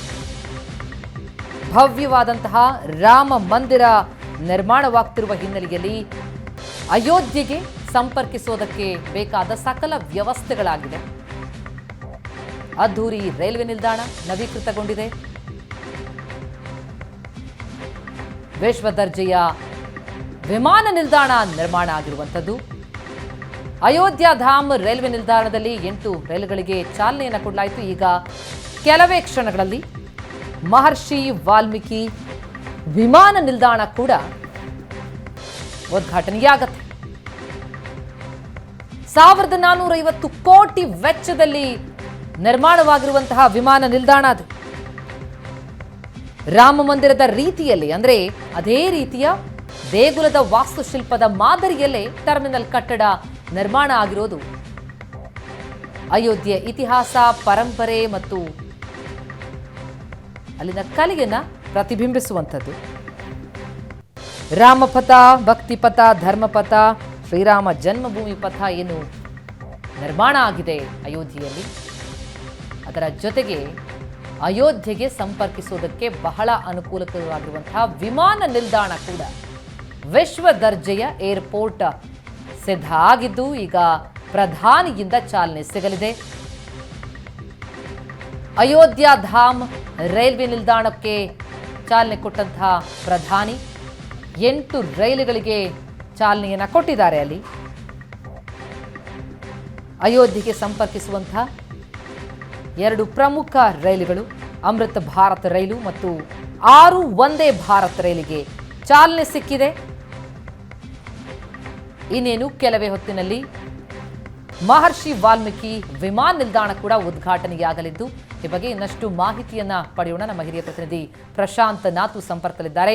ಪ್ರಶಾಂತ್, ಅಯೋಧ್ಯೆಯ ಚಿತ್ರಣವೇ ಬದಲಾಗಿದೆ, ಜೊತೆಗೆ ಅಯೋಧ್ಯೆಗೆ ತಲುಪೋದಕ್ಕೆ ಬೇಕಾದಂತಹ ಸಕಲ ಅನುಕೂಲಕರ ವ್ಯವಸ್ಥೆ, ಕನೆಕ್ಟಿವಿಟಿ ಬಹಳ ಅದ್ಭುತವಾಗಿ ನಿರ್ಮಾಣ ಮಾಡಲಾಗಿರುವಂಥದ್ದು.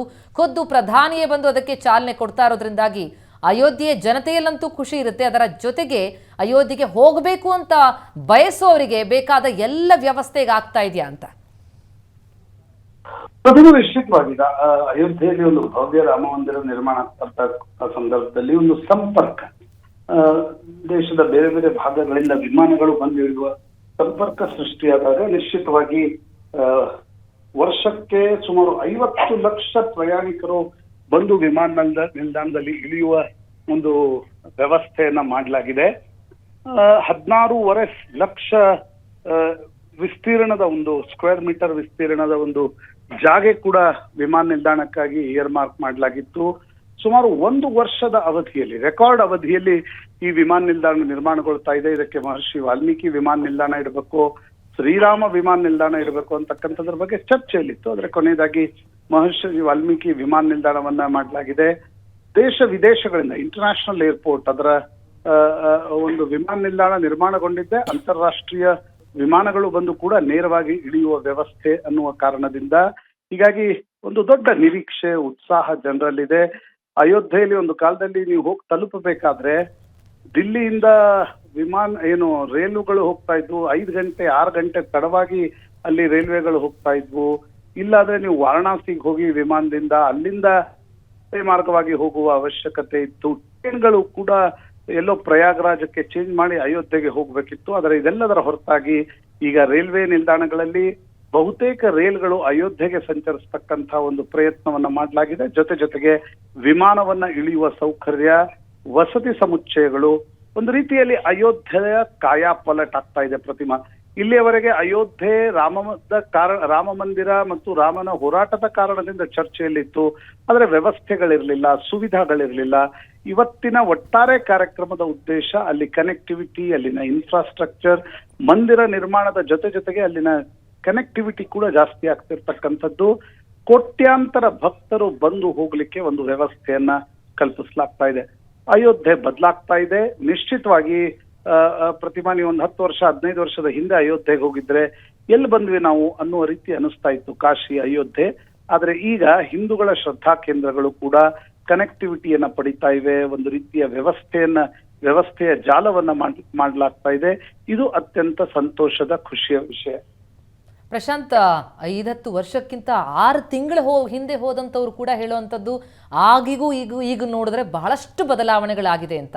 ಹಾಗಾಗಿ ರಾಮನೊಂದಿಗಿನ ಒಂದು ಕನೆಕ್ಟ್ ಏನಿತ್ತು, ಈಗ ರಾಮ ಜನ್ಮಭೂಮಿಯ ಜೊತೆಗಿನ ಕನೆಕ್ಟಿವಿಟಿ ಇಷ್ಟು ದೊಡ್ಡ ಪ್ರಮಾಣದಲ್ಲಿ ಬದಲಾವಣೆ, ಬೆಳವಣಿಗೆ, ಅಭಿವೃದ್ಧಿಯನ್ನು ಕಾಣ್ತಾ ಇರುವಂತಹ ಹಿನ್ನೆಲೆಯಲ್ಲಿ ಬಹುಶಃ ಅಯೋಧ್ಯೆಯ ಚಿತ್ರಣ ನಾವೀಗ ನೋಡೋದಕ್ಕೂ ಇನ್ನು ಕೆಲ ವರ್ಷಗಳಲ್ಲಿ ಆಗುವಂಥ ಬದಲಾವಣೆಗೂ ಭಾಳ ವ್ಯತ್ಯಾಸ ಇರುತ್ತಾ ಅಂತ, ಬಹಳಷ್ಟು ಅಭಿವೃದ್ಧಿಯನ್ನು ನಾವು ಕಾಣೋದಕ್ಕೆ ಸಾಧ್ಯ ಆಗುತ್ತಾ ಅಯೋಧ್ಯೆಯಲ್ಲಿ ಅಂತ? ನಿಶ್ಚಿತವಾಗಿ ನೋಡಿ, ಇತ್ತೀಚಿನ ದಿನಗಳಲ್ಲಿ ನಿಮ್ಗೊಂದು ಸ್ಪಿರಿಚುವಲ್ ಟೂರಿಸಂ ಕೂಡ ದೊಡ್ಡ ಪ್ರಮಾಣದಲ್ಲಿ ಜಾಸ್ತಿ ಆಗ್ತಾ ಇದೆ. ನಾವು ಸ್ಥಳೀಯ ಮಟ್ಟದಲ್ಲೂ ನೋಡ್ತಾ ಇದ್ವಿ. ಒಂದಿನ 2 ದಿನ ರಜೆ ಇದ್ದಾಗ ಹತ್ತಿರದ ದೇವಸ್ಥಾನಗಳಿಗೆ ಹೋಗುವವರ ಸಂಖ್ಯೆ ಮೊದಲು ಕೂಡ ಜಾಸ್ತಿ ಇತ್ತು. ಆದ್ರೆ ಸೌಕರ್ಯಗಳಿರ್ಲಿಲ್ಲ, ಸ್ವಂತ ಕಾರ್ಗಳಿರ್ಲಿಲ್ಲ, ಅಷ್ಟೊಂದು ದೊಡ್ಡ ಮಟ್ಟದಲ್ಲಿ ಹಣದ ಹರಿವು ಕೂಡ ಇರಲಿಲ್ಲ. ಆದ್ರೆ ಈಗ ಬದಲಾಗಿರ್ತಕ್ಕಂತಹ ದಿನಗಳಲ್ಲಿ ಸ್ಪಿರಿಚುವಲ್ ಟೂರಿಸಂ ಕೂಡ ಒಂದು ದೊಡ್ಡ ಮಟ್ಟದ ಒಂದು ಟರ್ನ್ ಅನ್ನ ತೆಗೆದುಕೊಳ್ತಾ ಇದೆ. ನಾವು ಚಾರ್ಧಾಮ್ ಯಾತ್ರೆಯನ್ನ ನೋಡ್ಬೋದು. ಮೊದಲು ಚಾರ್ಧಾಮ್ ಯಾತ್ರೆ ಅಂತಂದ್ರೆ ಬಹಳ ಕಷ್ಟ ಇತ್ತು. ಆದ್ರೆ ಇವತ್ತಿನ ದಿನಗಳಲ್ಲಿ ಚಾರ್ಧಾಮ್ ಯಾತ್ರೆಯನ್ನ ನೀವು ದಿಲ್ಲಿಗೆ ಹೋಗಿ ಕಾರ್ ತೆಗೆದುಕೊಂಡು ಹೋದ್ರೆ ಒಂದು 5-6 ದಿನಗಳಲ್ಲಿ ಚಾರ್ಧಾಮ್ ಯಾತ್ರೆ ಮಾಡ್ಬೋದು, ಬಸ್ಗಳಲ್ಲಿ ಹೋಗ್ಬೋದು. ಅಂದ್ರೆ ಆಯಾಯ ಹಣಕಾಸಿನ ವ್ಯವಸ್ಥೆ ಇರ್ತಕ್ಕಂಥವರಿಗೆ ಆಯಾಯ ಪದ್ಧತಿಯಲ್ಲಿ ಸ್ಪಿರಿಚುವಲ್ ಟೂರಿಸಂ ಸಾಧ್ಯ ಇದೆ. ಪ್ರಾಯಶಃ ಭಾರತದಲ್ಲಿ ಸ್ವತಂತ್ರ ಬಂದ ನಂತರವೂ ಕೂಡ ನಮ್ಮ ಪ್ರಮುಖ ದೇವಸ್ಥಾನಗಳೇನಿವೆ ಅವುಗಳಿಗೆ ಕನೆಕ್ಟ್ ಕೊಡ್ತಕ್ಕಂಥ ಒಂದು ಪ್ರಯತ್ನವನ್ನ ಅಲ್ಲಿನ ರಾಜ್ಯ ಸರ್ಕಾರಗಳು ಮಾಡಲಿಲ್ಲ, ಕೇಂದ್ರ ಸರ್ಕಾರಗಳು ಕೂಡ ಮಾಡಲಿಲ್ಲ. ಆದರೆ ಇತ್ತೀಚಿನ ವರ್ಷಗಳಲ್ಲಿ ಬಹುಶಃ ನರೇಂದ್ರ ಮೋದಿ ಅವರಿಗೆ ಈ ಒಂದು ಕ್ರೆಡಿಟ್ ಸಲ್ಲುತ್ತೆ. ನಮ್ಮ ಧಾರ್ಮಿಕ ಕೇಂದ್ರಗಳೇನಿವೆ, ಶ್ರದ್ಧಾ ಕೇಂದ್ರಗಳೇನಿವೆ, ದೇವಸ್ಥಾನಗಳೇನಿವೆ ಅವುಗಳಿಗೆ ಹೋಗಿ ಸುಲಭವಾಗಿ ತಲುಪತಕ್ಕಂತ ಒಂದು ವ್ಯವಸ್ಥೆಯನ್ನು ಮಾಡ್ಲಾಗ್ತಾ ಇದೆ. ಈಗ ವಿಮಾನ ನಿಲ್ದಾಣ ಅಪ್ಪರ್ ಮಿಡಲ್ ಕ್ಲಾಸ್ ಸೆಗ್ಮೆಂಟ್ ಅನ್ನ ಕೇಟರ್ ಮಾಡಬಹುದು. ರೈಲ್ವೆಯನ್ನ ಕೊಟ್ರೆ ಲೋವರ್ ಮಿಡಲ್ ಕ್ಲಾಸ್ ಸೆಗ್ಮೆಂಟ್ ಅನ್ನ ಕೂಡ ನೀವು ಅಯೋಧ್ಯೆವರೆಗೆ ಬಂದು ತಲುಪಲಿಕ್ಕೆ ಒಂದು ವ್ಯವಸ್ಥೆಯನ್ನ ಕಲ್ಪಿಸ್ಕೊಟ್ಟಂತಾಗತ್ತೆ. ಅಲ್ಲಿ ಸೌಕರ್ಯಗಳು ಅತ್ಯಂತ ಕಡಿಮೆ ದರದಲ್ಲಿ ಸೌಕರ್ಯಗಳು ದೊರೆಯಬೇಕು. ಇರ್ಲಿಕ್ಕೆ ಎಲ್ಲರ ಹತ್ರ ಹೋಟೆಲ್ಗಳಿಗೆ ಹೋಗಿ ಇರ್ಲಿಕ್ಕೆ ಅವಕಾಶ ಇರಲ್ಲ. ಭಕ್ತ ನಿವಾಸಗಳ ನಿರ್ಮಾಣಗೊಳ್ಳಬೇಕು. ಅಯೋಧ್ಯೆ, ಮಥುರಾ, ಕಾಶಿ ಈ 3 ಭಾರತದ ಪ್ರತಿಯೊಬ್ಬ ವ್ಯಕ್ತಿಯೂ ಕೂಡ ತನ್ನ ಜೀವಿತ ಕಾಲದಲ್ಲಿ ನಾನು ಇಲ್ಲಿ ಹೋಗಿ ಬರಬೇಕು ಅಂತ ಪ್ರಯತ್ನ ಪಡುವ ಕೇಂದ್ರಗಳು ಚಾರ್ಧಾಮ್ ಮತ್ತು ಈ 3 ಕೇಂದ್ರಗಳು. ಹೀಗಾಗಿ ಇಲ್ಲಿ ಇನ್ಫ್ರಾಸ್ಟ್ರಕ್ಚರ್ ಡೆವಲಪ್ ಆಗ್ತಾ ಇರ್ತಕ್ಕಂಥದ್ದು ಒಂದು ದೊಡ್ಡ ಬೆಳವಣಿಗೆ ಅನ್ಸುತ್ತೆ. ಟೂರಿಸಂಗೂ ಕೂಡ ನೀವು ವ್ಯಾವಹಾರಿಕ ಟೂರಿಸಂ ದೃಷ್ಟಿಯಿಂದ ನೋಡಿದಾಗ್ಲೂ ಕೂಡ ಎಷ್ಟು ಹೆಚ್ಚು ಸೌಕರ್ಯಗಳನ್ನ ಕಲ್ಪಿಸ್ತೀರಿ ಅಷ್ಟು ಹೆಚ್ಚು ಜನ ಬಂದು ಹೋಗ್ಲಿಕ್ಕೆ ಅವಕಾಶವನ್ನ ಕೊಡ್ಲಾಗತ್ತೆ. ಅಲ್ಲಿ ಅತ್ಯಂತ ಕಡಿಮೆ ದರದಲ್ಲಿ, ಈಗ ಶಿರಡಿಗೆ ಹೋದ್ರೆ ನೀವು ಒಂದು ಸಣ್ಣ ಕಪಾಟ್ ದೊರೆಯುತ್ತೆ, ಅಲ್ಲೇ ಹಾಸಿ ಹೋಗಿ ಸಾಯಿಬಾಬಾ ದರ್ಶನವನ್ನ ತೆಗೆದುಕೊಂಡು ಬರುವ ವ್ಯವಸ್ಥೆ 25-30 ವರ್ಷಗಳಿಂದ ಇದೆ. ಆದರೆ ನಿಮ್ಗೆ ಕಾಶಿ, ಮಥುರಾ, ಗಯಾ ಇವೆಲ್ಲವೂ ಕೂಡ ಜನ ತಮ್ಮ ಜೀವಿತ ಕಾಲದಲ್ಲಿ ಹೋಗಲು ಬಯಸ್ತಕ್ಕಂಥ ಧಾರ್ಮಿಕ ಕೇಂದ್ರಗಳಲ್ಲಿ ವ್ಯವಸ್ಥೆ ಅಂತಕ್ಕಂಥದ್ದು ಇರಲಿಲ್ಲ. ಹೋಗಿ ಟ್ರೈನ್ಗಳು ತಲುಪ್ತಾ ಇದ್ವು, ಟ್ರೈನ್ಗಳಲ್ಲಿ ಇಳಿದು ಎಲ್ಲೋ ಇಳ್ಕೊಂಡು ಜನ ಹೋಗಿ ತಮ್ಮ ಧಾರ್ಮಿಕ ಶ್ರದ್ಧಾ ಭಾವದಿಂದ ಪೂಜೆ ಪುರಸ್ಕಾರಗಳನ್ನ ಮಾಡ್ಕೊಂಡು ಬರ್ತಾ ಇದ್ರು. ಆದರೆ ಈ ವ್ಯವಸ್ಥೆಗಳಾಗೋದ್ರಿಂದ, ಸೌಕರ್ಯಗಳು ಕಲ್ಪಿತ ಆಗೋದ್ರಿಂದ ಪ್ರತಿಯೊಬ್ರು ಹೋಗ್ಲಿಕ್ಕೊಂದು ಅವಕಾಶ ಸಿಕ್ಕಂತಾಗತ್ತೆ. ಟೂರಿಸಂ ಬೆಳೆಯತ್ತೆ. ಟೂರಿಸಂನ ಜೊತೆಗೆ ನೋಡಿ, ಭಾರತದಲ್ಲಿ ಸೋಮನಾಥ್ ಮಂದಿರದ ಜೀರ್ಣೋದ್ಧಾರದ ನಂತರ ಅಷ್ಟೊಂದು ದೊಡ್ಡ ಪ್ರಮಾಣದಲ್ಲಿ ಯಾವುದೇ ರೀತಿಯಾಗಿರ್ತಕ್ಕಂಥ ಮಂದಿರವನ್ನ ಕಟ್ಟಿದ ಉದಾಹರಣೆಗಳಿಲ್ಲ. ಸೋಮನಾಥ್ ಮಂದಿರಕ್ಕೂ ಕೂಡ ಪಂಡಿತ್ ನೆಹರು ಅವರ ವಿರೋಧ ಇತ್ತು. ಸರ್ಕಾರಿ ಹಣವನ್ನ ಬಳಸಬೇಕಾ ಬೇಡವಾ ಅಂತಕ್ಕಂಥದ್ರ ಬಗ್ಗೆ. ರಾಮ ಮಂದಿರ ನಿರ್ಮಾಣ ಏನ್ಗೊಳ್ತಾ ಇದೆ ಅದು ಸುಪ್ರೀಂ ಕೋರ್ಟ್ನ ತೀರ್ಪಿನ ನಂತರಗೊಳ್ತಾ ಇದೆ. 2 ವರ್ಷದ ಹಿಂದೆ ನಾವು ಮಹಾಕಾಲ್ ಕಾರಿಡಾರ್ ಅನ್ನ ನೋಡಿದ್ವಿ ಉಜ್ಜಯಿನಿಯಲ್ಲಿ, ಕಾಶಿಯ ಕಾರಿಡಾರ್ ಅನ್ನ ನೋಡಿದ್ವಿ. ಈಗ ಅಯೋಧ್ಯೆಯಲ್ಲಿ ಭವ್ಯ ರಾಮ ಮಂದಿರ ನಿರ್ಮಾಣಗೊಳ್ತಾ ಇರ್ತಕ್ಕಂಥದ್ದು ಲಕ್ಷಾಂತರ ಜನರ ಕನಸು ಕೂಡ ಹೌದು. ಅದಕ್ಕೊಂದು ಹೋರಾಟದ ಇತಿಹಾಸ ಇದೆ. ಸ್ವಲ್ಪ ಮಟ್ಟಿಗೆ ಪೊಲಿಟಿಕಲ್ ಇತಿಹಾಸ ಇದ್ರೂ ಕೂಡ ಯಾರಿಗೂ ರಾಮ ಮಂದಿರ ನಿರ್ಮಾಣ ಆಗಬಾರದು ಅಂತಕ್ಕಂಥದ್ದಿರಲಿಲ್ಲ. ಹೇಗಾಗಬೇಕು ಅಂತಕ್ಕಂಥದ್ರ ಬಗ್ಗೆ ಭಿನ್ನಾಭಿಪ್ರಾಯಗಳು ನಿಶ್ಚಿತವಾಗಿದ್ವು. ಆದ್ರೆ ಈಗ ರಾಮ ಮಂದಿರ ನಿರ್ಮಾಣಗೊಂಡು ಜನ ಅಲ್ಲಿ ಹೋಗ್ಲು ಬಯಸ್ತಿರುವಾಗ ಅದಕ್ಕೆ ತಕ್ಕಂತೆ ಸರ್ಕಾರ ಕನೆಕ್ಟಿವಿಟಿಯನ್ನು ಜಾಸ್ತಿ ಮಾಡ್ತಾ ಇರ್ತಕ್ಕಂಥದ್ದು ಅದರ ಒಂದು ಅಯೋಧ್ಯೆಯ ಮಹತ್ವವನ್ನ ಕೂಡ ಹೆಚ್ಚಿಸುತ್ತೆ. ಅಯೋಧ್ಯ ವಾಸಿಗಳಲ್ಲೂ ಕೂಡ ಒಂದು ರೀತಿಯಾಗಿರ್ತಕ್ಕಂಥ ಸೆನ್ಸ್ ಆಫ್ ಜಾಯ್ಗೂ ಕೂಡ ಕಾರಣ ಆಗಿದೆ. ಆ ಸಂಭ್ರಮ ಕಂಡು ಬರ್ತಾ ಇದೆ. ಪ್ರಧಾನಿ ಮೋದಿ ರೋಡ್ ಶೋನಲ್ಲೂ ಕೂಡ ಭಾರಿ ದೊಡ್ಡ ಸಂಭ್ರಮ ಅಲ್ಲಿ ಕಂಡು ಬರ್ತಾ ಇತ್ತು. ಪ್ರಧಾನಿ ಆಗಮನದ ಖುಷಿ ಜೊತೆಗೆ ಅಯೋಧ್ಯೆ ಬದಲಾದಂತಹ ಒಂದು ಖುಷಿ ಅವರಲ್ಲಿ ಬಹುಶಃ ಪ್ರಧಾನಿಗೂ ಇದು ಅಂದ್ರೆ ಮೋದಿಗೂ ಒಂದು ದೊಡ್ಡ ಮೈಲೇಜ್ ಅಂತ. ನಿಶ್ಚಿತ ನೋಡಿ, ದಕ್ಷಿಣ ಭಾರತದ ಜನ ಅಭಿವೃದ್ಧಿಯನ್ನ ನೋಡುವ ದೃಷ್ಟಿಕೋನಕ್ಕೂ ಉತ್ತರ ಭಾರತದ ಜನ ಅಭಿವೃದ್ಧಿಯನ್ನ ನೋಡಿರುವ ದೃಷ್ಟಿಕೋನಕ್ಕೂ ಭಾರತದಲ್ಲಿ ಅಜಗಜಾಂತರ ವ್ಯತ್ಯಾಸ ಇದೆ. ಯಾಕಂದ್ರೆ ದಕ್ಷಿಣ ಭಾರತದಲ್ಲಿ ಬೈ ಡಿಫಾಲ್ಟ್ ನಾವು ತಮಿಳುನಾಡು, ಕರ್ನಾಟಕ, ಆಂಧ್ರ ಇಲ್ಲಿ ಅಭಿವೃದ್ಧಿಗಳನ್ನ ಕಳೆದ 30-35 ವರ್ಷಗಳಿಂದ ನೋಡಿದ್ದೀವಿ. ಆದ್ರೆ ಉತ್ತರ ಭಾರತದಲ್ಲಿ ರಾಜಕೀಯ ಇಚ್ಛಾಶಕ್ತಿಯ ಕೊರತೆಯೋ, ಅಲ್ಲಿನ ಸರ್ಕಾರಗಳಲ್ಲಿ ಇರ್ತಕ್ಕಂಥ ಒಂದು ಲೆಥಾರ್ಜಿಯೋ, ಆ ಮಟ್ಟದ ಅಭಿವೃದ್ಧಿಯನ್ನ ಉತ್ತರದ ರಾಜ್ಯಗಳು ನೋಡಿಲ್ಲ. ಅಂದ್ರೆ ನಾವು ಉತ್ತರ ಪ್ರದೇಶದ ಅಮೇಥಿ, ರಾಯ್ಬರೇಲಿ, ಅಯೋಧ್ಯ, ಕಾಶಿ, ಮಥುರಾ, ಕಾನ್ಪುರ್ ಈ ಎಲ್ಲ ಸಿಟಿಗಳನ್ನ ನೋಡಿದ್ವಿ. ಬಿಹಾರದ ಪಟ್ನಾ ಅನ್ನ ನೋಡಿದ್ವಿ. ಒಂದು ರೀತಿಯಾಗಿರ್ತಕ್ಕಂಥ ಅಭಿವೃದ್ಧಿಯ ವೇಗಕ್ಕೆ ಚಾಲನೆ ಕೊಡ್ತಕ್ಕಂಥ ಕೆಲಸವನ್ನ ರಾಜಕೀಯ ಪಕ್ಷಗಳು ಮಾಡ್ಲಿಕ್ಕೆ ತಯಾರಿರಲಿಲ್ಲ. ಅದು ಹಿಂದೆ ಬಿಜೆಪಿ ಸರ್ಕಾರ ಇದ್ದಾಗಲೂ ನೋಡಿದ್ದೀವಿ. ಆದ್ರೆ ನರೇಂದ್ರ ಮೋದಿ ಬಂದ ನಂತರ ಒಂದು ಹೊಸ ವೇಗವನ್ನ ಅಭಿವೃದ್ಧಿ ಕೆಲಸಗಳಿಗೆ ಕೊಟ್ಟಿದ್ದನ್ನ ನಾವು ನೋಡಿದೀವಿ. ಅದಕ್ಕೆ ನಾನಾ ರೀತಿಯಾಗಿರ್ತಕ್ಕಂಥ ಕಾರಣಗಳಿರ್ಬೋದು. ನರೇಂದ್ರ ಮೋದಿ ಬಂದು ವಾರಣಾಸಿಯಲ್ಲಿ ನಿಂತಿದ್ರಿಂದ ಇದೇನ್ ಬದಲಾವಣೆ ಆಗತ್ತೆ ಅಂತ ಜನ ಅಂತ ಇದ್ರು. 2014ರಲ್ಲಿ ನಾನು ಅವರ ನಾಮಪತ್ರ ಸಲ್ಲಿಕೆಗೆ ಹೋಗಿದ್ದೆ. ಆದ್ರೆ ನಂತರದ ದಿನಗಳಲ್ಲಿ ನರೇಂದ್ರ ಮೋದಿ ಅದನ್ನ ಮಾಡಿ ತೋರಿಸಿದ್ರು. ಯಾವ ರೀತಿಯ ರಾಜಕೀಯ ನೀವು ಒಂದು ಅಧಿಕಾರವನ್ನ ಕೊಟ್ರೆ ನಾವು ಬದಲಾವಣೆಯನ್ನ ಮಾಡಿ ತೋರಿಸ್ತೀವಿ ಅಂತಕ್ಕಂಥದ್ದು. ಈಗ ಅಯೋಧ್ಯೆಯ ಸರದಿ ನೋಡಿ, ಪೊಲಿಟಿಕಲ್ ನಾಯಕರನ್ನ ಬರೀ ತೆಗಳಬೇಕು ಅಂತಿಲ್ಲ, ಮಾಡಿದ ಒಳ್ಳೆ ಕೆಲಸಕ್ಕೆ ಬೆನ್ನು ತಟ್ಟುವ ಕೆಲಸಗಳು ಕೂಡ ನಿಶ್ಚಿತವಾಗಿ ಆಗಬೇಕು. ಅದರ ಒಂದು ಕ್ರೆಡಿಟ್ ಮೋದಿ ಮತ್ತು ಯೋಗಿಗೆ ಸಲ್ಲತ್ತೆ. ಉತ್ತರ ಪ್ರದೇಶದಲ್ಲಿ ಮಾಡಿರ್ತಕ್ಕಂಥ ಒಂದು ಅಭೂತಪೂರ್ವ ಬದಲಾವಣೆ, ಪೊಲಿಟಿಕಲ್ ಡಿವಿಡೆಂಡ್ ಬಿಜೆಪಿಗೂ ಅದರಿಂದ ಸಿಕ್ಕಿದೆ, ಇಲ್ಲ ಅಂತ ಹೇಳಲ್ಲ. ಆದ್ರೆ ಈ ಕೆಲಸಗಳನ್ನ ಮಾಡಿ ತೋರಿಸಿ, ಇನ್ಫ್ರಾಸ್ಟ್ರಕ್ಚರ್ನ ತಂದು, ಕನೆಕ್ಟಿವಿಟಿಯನ್ನ ಬೆಳೆಸಿ, ಒಂದು ಟೂರಿಸಂಗೆ ಅವಕಾಶವನ್ನ ಕೊಡ್ತಕ್ಕಂಥ ಒಂದು ಪ್ರಯತ್ನ ಮಾಡೋದ್ರಿಂದ ನಿಶ್ಚಿತವಾಗಿ ಭಾರತ ಇನ್ನಷ್ಟು ಅಭಿವೃದ್ಧಿ ಹೊಂದಲಿಕ್ಕೆ ಇದು ಕಾರಣ ಆಗುತ್ತೆ. Pratima, thank you so much Prashanth, ತಮ್ಮೆಲ್ಲ ಮಾಹಿತಿಗೆ. ದೃಶ್ಯಗಳನ್ನು ನಾವು ನೋಡ್ತಾ ಇದ್ದೀವಿ. ರೈಲ್ವೆ ನಿಲ್ದಾಣ ಉದ್ಘಾಟನೆಯಾಗಿದೆ. ಇನ್ನೇನು ಕೆಲವೇ ಕ್ಷಣಗಳಲ್ಲಿ ಮಹರ್ಷಿ ವಾಲ್ಮೀಕಿ ವಿಮಾನ ನಿಲ್ದಾಣಕ್ಕೆ ಚಾಲನೆ ಸಿಗುತ್ತೆ. 1450 ಕೋಟಿ ವೆಚ್ಚದಲ್ಲಿ ನಿರ್ಮಾಣವಾಗಿರುವಂತಹ ಬೃಹತ್ತಾದ ಭವ್ಯವಾದಂತಹ ವಿಮಾನ ನಿಲ್ದಾಣ, ಜೊತೆಗೆ ಇಲ್ಲಿ ಶ್ರೀರಾಮನ ಮಂದಿರದ ಆ ದೇಗುಲದ ವಾಸ್ತುಶಿಲ್ಪದ ಮಾದರಿಯಲ್ಲಿ ಟರ್ಮಿನಲ್ ಕಟ್ಟಡ ಮಾಡಿರುವಂಥದ್ದು. ರಾಮ ಜನ್ಮಭೂಮಿಯ ಪರಂಪರೆ, ಇತಿಹಾಸ ಮತ್ತು ಅಲ್ಲಿನ ಕಲೆ, ವಾಸ್ತುಶಿಲ್ಪ ಇವೆಲ್ಲವನ್ನೂ ಕೂಡ ಪ್ರತಿಬಿಂಬಿಸುವಂತಹ ಒಂದು ಕಾರ್ಯ ಅಲ್ಲಾಗಿದೆ. ಜೊತೆಗೆ ಚಿತ್ತಾರಗಳನ್ನು ನಾವು ಗಮನಿಸ್ತಾ ಇದ್ದೀವಿ ವಾಲ್ಮೀಕಿ ವಿಮಾನ ನಿಲ್ದಾಣದಲ್ಲಿ. ಒಳಗಡೆ ಕೂಡ ರಾಮಾಯಣದ ಕಥೆ, ಜೊತೆಗೆ ರಾಮಾಯಣವನ್ನು ಬರೆದಂತಹ ಮಹರ್ಷಿ ವಾಲ್ಮೀಕಿಯವರ ಹೆಸರನ್ನೇ ಈ ವಿಮಾನ ನಿಲ್ದಾಣಕ್ಕೆ ಇರಿಸಲಾಗಿರುವಂಥದ್ದು. ಮೊದಲಿಗೆ ಯಾವ ಹೆಸರನ್ನ ಇಡಬೇಕು ಅನ್ನೋದ್ರ ಬಗ್ಗೆ ಕೂಡ ಕೆಲವು ಚರ್ಚೆಗಳಾಗಿದ್ವು. ನಂತರ ಮಹರ್ಷಿ ವಾಲ್ಮೀಕಿ ವಿಮಾನ ನಿಲ್ದಾಣ ಅಂತ ನಾಮಕರಣ ಮಾಡಲಾಗಿರುವಂಥದ್ದು. ಇನ್ನೇನು ಕೆಲವೇ ಕ್ಷಣಗಳಲ್ಲಿ ವಾಲ್ಮೀಕಿ ವಿಮಾನ ನಿಲ್ದಾಣಕ್ಕೆ ಚಾಲನೆ ಸಿಗುತ್ತೆ. 15 ಕಿಲೋಮೀಟರ್ ರೋಡ್ ಶೋ ನಡೆಸಿದ್ರು ಪ್ರಧಾನಿ. ರೋಡ್ ಶೋ ಉದ್ದಕ್ಕೂ ಕೂಡ ಕಲಾ ತಂಡಗಳ ಅದ್ಧೂರಿ ಪ್ರದರ್ಶನ ಇತ್ತು, ಭಾರಿ ಸ್ವಾಗತ ಸಿಕ್ತು. ಜೊತೆಗೆ ಸ್ಕ್ರೀನ್ನ ಮಧ್ಯಭಾಗದಲ್ಲಿ ನಾವು ನೋಡ್ತಾ ಇರುವಂಥದ್ದು ಅಯೋಧ್ಯ ಧಾಮ್ ರೈಲ್ವೆ ನಿಲ್ದಾಣದಲ್ಲಾದಂತಹ ವ್ಯವಸ್ಥೆ, ಅನುಕೂಲ ಅದೆಲ್ಲವನ್ನ ಕೂಡ ಪ್ರಧಾನಿ ಪರಿಶೀಲಿಸಿದಂತಹ ಸಂದರ್ಭ ಯುಪಿ ಸಿಎಂ ಯೋಗಿ ಆದಿತ್ಯನಾಥ್ ಅವರಿಗೆ ವಿವರಿಸಿದ್ದಾರೆ. 4 ರಸ್ತೆಗಳು ನವೀಕರಣಗೊಂಡಿವೆ. ಎಲ್ಲಿ ನೋಡಿದ್ರೂ ಕೂಡ ಅಭಿವೃದ್ಧಿ ಕಾಣ್ತಾ ಇದೆ. ಮೂಲಭೂತ ಸೌಕರ್ಯಗಳನ್ನು ಒದಗಿಸುವಂತಹ ದೃಶ್ಯಗಳೇ ಕಂಡು ಬರ್ತಾ ಇದೆ ಅಯೋಧ್ಯೆಯಲ್ಲಿ. ಇದಕ್ಕೆಲ್ಲ ಕಾರಣ ಶ್ರೀರಾಮ ಮಂದಿರ ನಿರ್ಮಾಣ.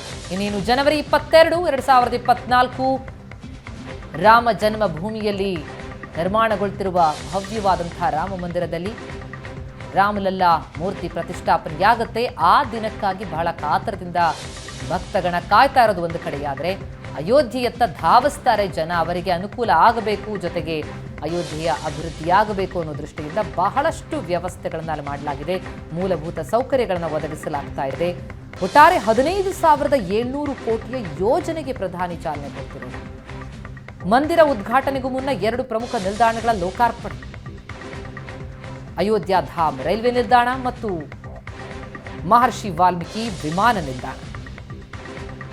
ಅಯೋಧ್ಯೆಯನ್ನು ಸಂಪರ್ಕಿಸೋದಕ್ಕೆ 2 ಅಮೃತ್ ಭಾರತ್ ರೈಲಿಗೆ, 6 ವಂದೇ ಭಾರತ್ ರೈಲುಗಳಿಗೆ ಪ್ರಧಾನಿಯಿಂದ ಚಾಲನೆ ಸಿಕ್ಕಿದೆ.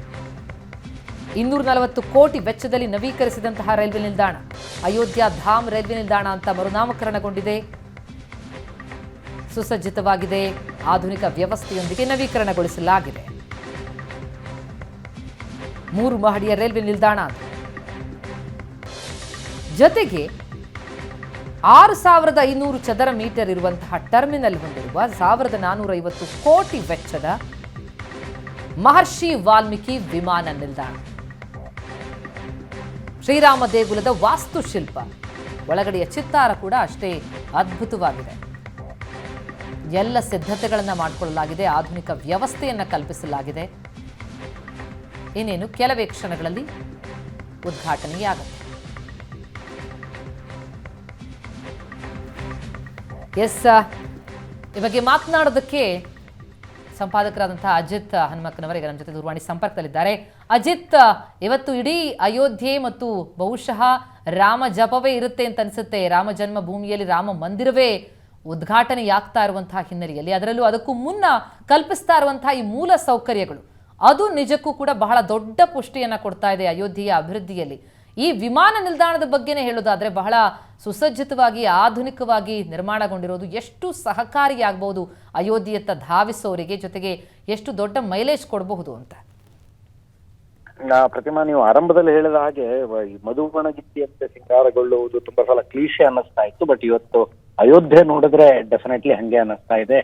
ಏರ್ಪೋರ್ಟ್ ನಿಂದ ರೈಲ್ವೆ ಸ್ಟೇಷನ್ ತನಕದ 15 ಕಿಲೋಮೀಟರ್ ದಾರಿ ಲಿಟ್ರಲಿ ಅದನ್ನು ಯಾವ ರೀತಿ ಸಿಂಗರಿಸಲಾಗಿತ್ತು ಅಂದ್ರೆ, ಸ್ಪೆಷಲಿ ಆ ಲತಾ ಮಂಗೇಶ್ಕರ್ ಚೌಕವನ್ನ ದಾಟಿ ಹೋಗುವ ಮಾರ್ಗವನ್ನ ಅಷ್ಟು ಅದ್ಭುತವಾಗಿ ಸಿಂಗರಿಸಲಾಗಿತ್ತು. ಒಂದ್ ರೀತಿಯಲ್ಲಿ ಅಯೋಧ್ಯೆ ಜನ ನೆನಪಿಸಿಕೊಳ್ತಾರೆ. ಅಲ್ಲಿ ಸರಿಯೂ ನದಿ ದಂಡೆಯ ಮೇಲೆ ರಾಮಾಯಣದ ಒಂದು ಲೈಟ್ ಅಂಡ್ ಸೌಂಡ್ ಶೋ ಪ್ರತಿ ದಿವಸ ನಡೆಯುತ್ತೆ.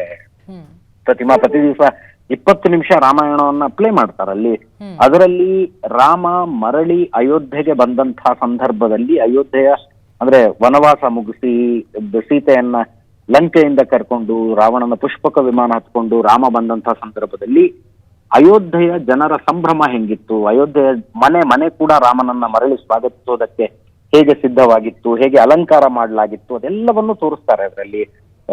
ಹೂವಿನಿಂದ ಶೃಂಗಾರಗೊಳಿಸಲಾಗಿತ್ತು, ಮನೆ ಮುಂದೆ ರಂಗೋಲಿ ಇತ್ತು, ಮನೆಯಲ್ಲೂ ಹಬ್ಬದ ಊಟ, ಆ ರೀತಿಯಾದಂತಹ ಕಥೆ ಅಲ್ಲಿ ಬರುತ್ತೆ. ಬಹುಶಃ ಅದರ ರೆಪ್ಲಿಕಾ ಇವತ್ತು ಅಯೋಧ್ಯೆಯಲ್ಲಿ ಆಗ್ತಾ ಇದೆ ಅಂತ ಅನ್ಸುತ್ತೆ. ಜಸ್ಟ್ ಇಮ್ಯಾಜಿನ್, ಇವತ್ತೇ ಹಿಂಗಿದೆ ಅಂದ್ರೆ 22ನೇ ತಾರೀಕು ಹೆಂಗಿರಬಹುದು. 22ನೇ ತಾರೀಕು ನಿಜವಾಗಿಯೂ ರಾಮಲಲ್ಲ ಮರಳಿ ತನ್ನ ಸ್ಥಾನಕ್ಕೆ ಬರ್ತಾ ಇರುವಂತದ್ದು. ಆವತ್ತಿನ ಸಂಭ್ರಮ ಬಹುಶಃ ಇದರ 100 ಪಟ್ಟು ಹೆಚ್ಚಾಗಿರುತ್ತೆ ಅಂತ ಅನ್ಸುತ್ತೆ. ಅಫ್ಕೋರ್ಸ್ ಏರ್ಪೋರ್ಟಿನ ವಿಷಯವನ್ನ ನೀವು ಕೇಳ್ತಾ ಇದ್ರಿ. ಯಾವುದೇ ಒಂದು ಊರು ಪ್ರವಾಸೋದ್ಯಮದ ದೃಷ್ಟಿಯಿಂದ ಅಭಿವೃದ್ಧಿ ಆಗ್ಬೇಕು ಅಂದ್ರೆ ಕನೆಕ್ಟಿವಿಟಿ ಅನ್ನೋದು ಬಹಳ ಮ್ಯಾಟರ್ ಆಗುತ್ತೆ. ಅದು ಇವತ್ತಿನ ಕಾಲದಲ್ಲಿ, ಹಿಂದೊಂದು ಕಾಲ ಇತ್ತು ವಿಮಾನ ಹತ್ತೋದು ಅಂದ್ರೆ ಬಹಳ ಐಷಾರಾಮಿ ವಿಷಯ, ದುಡ್ಡಿದ್ದವ್ರದ್ದು ವಿಷಯ. ಹಾಗೆ ಈಗ ಹಾಗೆಲ್ಲ ವಿಮಾನ ಪ್ರಯಾಣ ಅನ್ನುವಂಥದ್ದು ಜನಸಾಮಾನ್ಯರ ಕೈಗೆಟಕುವಂತೆ ಆಗಿದೆ. ಬೇರೆ ಬೇರೆ ಯೋಜನೆಗಳ ಕಾರಣಕ್ಕೆ ಜನ ಈಗ ಕನ್ವೀನಿಯನ್ಸ್ ಅನ್ನ ನೋಡ್ತಾರೆ. ಸ್ವಲ್ಪ ದುಡ್ಡು ಜಾಸ್ತಿ ಖರ್ಚಾದ್ರೂ ಪರವಾಗಿಲ್ಲ, ಸೌಲಭ್ಯಗಳು ಹೇಗಿದೆ ಅದನ್ನ ನೋಡ್ತಾರೆ. ಆ ದೃಷ್ಟಿಯಿಂದ ನೋಡಿದ್ರೆ ಡೆಫಿನೆಟ್ಲಿ ಅಯೋಧ್ಯೆಗೆ ಒಂದು ವಿಮಾನ ನಿಲ್ದಾಣ ದೊರೆತಿರುವಂತದ್ದು ದೊಡ್ಡ ಪ್ಲಸ್ ಪಾಯಿಂಟ್ ಆಗತ್ತೆ ಕನೆಕ್ಟಿವಿಟಿ ದೃಷ್ಟಿಯಿಂದ. ಅದರ ಜೊತೆಗೆ ಅಂತಾರಾಷ್ಟ್ರೀಯ ವಿಮಾನ ನಿಲ್ದಾಣ, ಅದು ಸದ್ಯಕ್ಕೆ ಡೊಮೆಸ್ಟಿಕ್ ಫ್ಲೈಟ್ಗಳು ಆಪರೇಟ್ ಆಗ್ತವೆ. ಬಿಕಾಸ್ 2 ಕಿಲೋಮೀಟರ್ ಮಾತ್ರ ರನ್ವೇ ಇದೆ. ರನ್ವೇ ಎಕ್ಸ್ಟೆನ್ಷನ್ ಪ್ಲಾನ್ ಅಂದ್ರೆ ಈಗ ಮುಗಿದಿರುವಂತದ್ದು ಫಸ್ಟ್ ಫೇಸ್ ನ ಕಾಮಗಾರಿ. 3rd ಫೇಸ್ ನ ಕಾಮಗಾರಿ ಮುಗಿದ ಸಂದರ್ಭದಲ್ಲಿ ರನ್ವೇಯನ್ನ 3 ಕಿಲೋಮೀಟರ್ಗೆ ವಿಸ್ತರಿಸಲಾಗುತ್ತೆ. ಆವಾಗ ಅಯೋಧ್ಯೆ ವಿಮಾನ ನಿಲ್ದಾಣ ಅಂತಾರಾಷ್ಟ್ರೀಯ ವಿಮಾನ ನಿಲ್ದಾಣ ಆಗುತ್ತೆ. ಅಯೋಧ್ಯೆಗೆ ಈಗಲೂ ಕೂಡ ಅಂದ್ರೆ ತುಂಬಾ ದೊಡ್ಡ ಮಟ್ಟದಲ್ಲ, ಆದ್ರೆ ಸಣ್ಣ ಮಟ್ಟದಲ್ಲೇ ಯಾತ್ರಾರ್ಥಿಗಳು ನೇಪಾಳದಿಂದ ಬರ್ತಾರೆ, ಬಾಲಿಯಿಂದ ಬರ್ತಾರೆ, ಇಂಡೋನೇಷ್ಯಾ, ಥೈಲ್ಯಾಂಡ್ ಇಂದ ಬರ್ತಾರೆ. ಅವರು ಇಷ್ಟು ದಿವಸ ದೆಹಲಿಗೆ ಬಂದು, ದೆಹಲಿಯಿಂದ ಲಖನೌಗೆ ಬಂದು, ಲಖನೌಯಿಂದ ಅಯೋಧ್ಯೆಗೆ ಬರಬೇಕಾಗಿತ್ತು, ಅಥವಾ ಕೆಲವರು ಲಖನೌಗೆ ಬಂದು ಲಖನೌಯಿಂದ ಅಯೋಧ್ಯೆಗೆ ಬರಬೇಕಾಗಿತ್ತು. ನೇರವಾಗಿ ಅಯೋಧ್ಯೆಗೆ ಫ್ಲೈಟ್ ಅನ್ನುವಂಥದ್ದು ಅಂತಾರಾಷ್ಟ್ರೀಯ ಪ್ರವಾಸಿಗರನ್ನ ಡೆಫಿನೆಟ್ಲಿ ಆಕರ್ಷಣೆ ಮಾಡುತ್ತೆ. ಆ ದೃಷ್ಟಿಯಿಂದ ಅಂದ್ರೆ ಒಂದು ಪ್ರವಾಸೋದ್ಯಮಕ್ಕೆ ದೊಡ್ಡ ಬೂಸ್ಟ್ ಸಿಕ್ಕಂಗೆ ಖಂಡಿತವಾಗಿಯೂ ಆಗುತ್ತೆ. ಐ ಥಿಂಕ್ 1600 ಸ್ಕ್ವೇರ್ ಮೀಟರ್ ನಲ್ಲಿ ಟರ್ಮಿನಲ್ ನಿರ್ಮಾಣ ಆಗಿರುವಂತದ್ದು ಮತ್ತು 2 ಕಿಲೋಮೀಟರ್ನ ರನ್ವೇ ನಿರ್ಮಾಣ ಆಗಿರೋದು. ಒಂದು ಆಂಪಲ್ ಅವಕಾಶ ಇದೆ ಅಲ್ಲಿ, ಏರ್ಪೋರ್ಟ್ ನ ವಿಸ್ತರಣೆಗೆ ಆಂಪಲ್ ಅವಕಾಶ ಇದೆ. ಮತ್ತು ಅಯೋಧ್ಯೆಯ ಜನಸಾಮಾನ್ಯರಲ್ಲಿ ಏರ್ಪೋರ್ಟ್ ಅನ್ನೋದು ಡೆಫಿನೆಟ್ಲಿ ಒಂದು ವಾವ್ ಫ್ಯಾಕ್ಟರ್. ನಿನ್ನೆ ನಾನು ಮಧ್ಯಾಹ್ನ ಅಯೋಧ್ಯೆ ಏರ್ಪೋರ್ಟ್ ನ ಅಲ್ಲಿಂದ ವರದಿ ಮಾಡ್ತಾ ಇರುವ ಸಂದರ್ಭದಲ್ಲಿ ಸುಮ್ಮನೆ ಏರ್ಪೋರ್ಟ್ ಹೆಂಗಾಗಿದೆ ಅಂತ ನೋಡೋದಕ್ಕೆ ಸುತ್ತಮುತ್ತಲಿನ ಹಳ್ಳಿಗಳ ಜನ ಬರ್ತಾ ಇದ್ದಾರೆ. ವಯಸ್ಸಾದವರನ್ನ ಯುವಕರು ಕರ್ಕೊಂಡು ಬಂದು ತೋರಿಸ್ತಾ ಇದ್ದಾರೆ, ನೋಡಿ ನಮ್ಮ ಊರಿಗೆ ಏರ್ಪೋರ್ಟ್ ಆಗಿದೆ, ಇಲ್ಲಿಗೆ ವಿಮಾನ ಬಂದು ನಿಲ್ಲುತ್ತೆ ಅಂತ. ಒಂದು ಫ್ಲೈಓವರ್ ಮೇಲ್ಗಡೆಯಿಂದ ರನ್ವೇ ಸ್ಪಷ್ಟವಾಗಿ ಕಾಣಿಸುತ್ತೆ. ಬಹುಶಃ ಆ ಫ್ಲೈಓವರ್ ಅನ್ನೋದೇ ಇನ್ಮೇಲೆ ಒಂದು ಜನಸಂದಣಿಯ ಪ್ರದೇಶ ಆಗುತ್ತೆ ಅಂತ ಅನ್ಸುತ್ತೆ. ವಿಮಾನಗಳು ಇಳಿಯೋದನ್ನ ಮತ್ತು ಟೇಕ್ ಆಫ್ ಆಗೋದನ್ನ ನೋಡೋದಕ್ಕೆ ಆ ರೀತಿಯಾದಂತಹ ಒಂದು ವಾವ್ ಫ್ಯಾಕ್ಟರ್ ಸ್ಥಳೀಯ ಜನರಲ್ಲಿ ಇದೆ ಪ್ರತಿಮಾ. ಎಸ್ ಅಜಿತ್, ಪುಷ್ಪಕ ವಿಮಾನದ ಕತೆ ಕೂಡ ನೆನಪಾಗುತ್ತೆ. ಅಂದರೆ ಆಗಲೇ ಅಂತಾರಾಷ್ಟ್ರೀಯ ಯಾನ ಆಗಿತ್ತು, ಅಯೋಧ್ಯೆಗೆ ಬಂದು ಇಳಿದಿತ್ತು ಅನ್ನುವಂಥದ್ದು, ರಾಮ ಸೀತೆಯನ್ನು ಲಂಕೆಯಿಂದ ಕರ್ಕೊಂಡು ಬಂದದ್ದು. ಬಹುಶಃ ಆ ಎಲ್ಲ ಕಥೆಗಳು ಈಗ ಜೊತೆಗೆ ಈಗ ಆಗಿರುವಂತಹ ಒಂದು ವಾಸ್ತವದ ಬದಲಾವಣೆ, ಇದೆಲ್ಲದರ ಈ ಕನೆಕ್ಟಿವಿಟಿ ಏನಿದೆ ಬಹುಶಃ ಅದು ಕೂಡ ಒಂದು ಸೆಳೆತ ಇರುತ್ತಾ ಅಂತ ಅಯೋಧ್ಯೆಯತ್ತ ಬಂದಂಥವರಿಗೆ ಒಂದು ಆಗುವ ಅನುಭವ ಏನಿದೆ ಅದರ ರಿಚ್ನೆಸ್ ಕೂಡ ಬಹಳ ಜಾಸ್ತಿ ಇರಬಹುದಾ ಅಂತ. ಖಂಡಿತವಾಗಿಯೂ ಅಯೋಧ್ಯೆಯ ಜನ ಪ್ರತಿಯೊಂದನ್ನು ರಾಮಾಯಣದ ಹೋಲಿಕೆ ಮಾಡಿಯೇ ನೋಡ್ತಾರೆ, ರಾಮನ ಹೋಲಿಕೆ ಮಾಡಿಯೇ ನೋಡ್ತಾರೆ. ಆ ದೃಷ್ಟಿಯಿಂದ ಮೊದಲನೇ ಅಂತಾರಾಷ್ಟ್ರೀಯ ವಿಮಾನ ಪ್ರಯಾಣ ಅಯೋಧ್ಯೆಗೆ ರಾಮಾಯಣ ಕಾಲದಲ್ಲೇ ಆಗಿತ್ತು. ಶ್ರೀಲಂಕೆಯಿಂದ ಪುಷ್ಪಕ ವಿಮಾನದಲ್ಲಿ ರಾಮ ಬಂದಿದ್ದ. ಈಗ ಮತ್ತೊಮ್ಮೆ ರಾಮಲಲ್ಲ ವಿರಾಜಮಾನ ಆಗುವಂತಹ ಸಮಯ ಬರ್ತಾ ಇದೆ.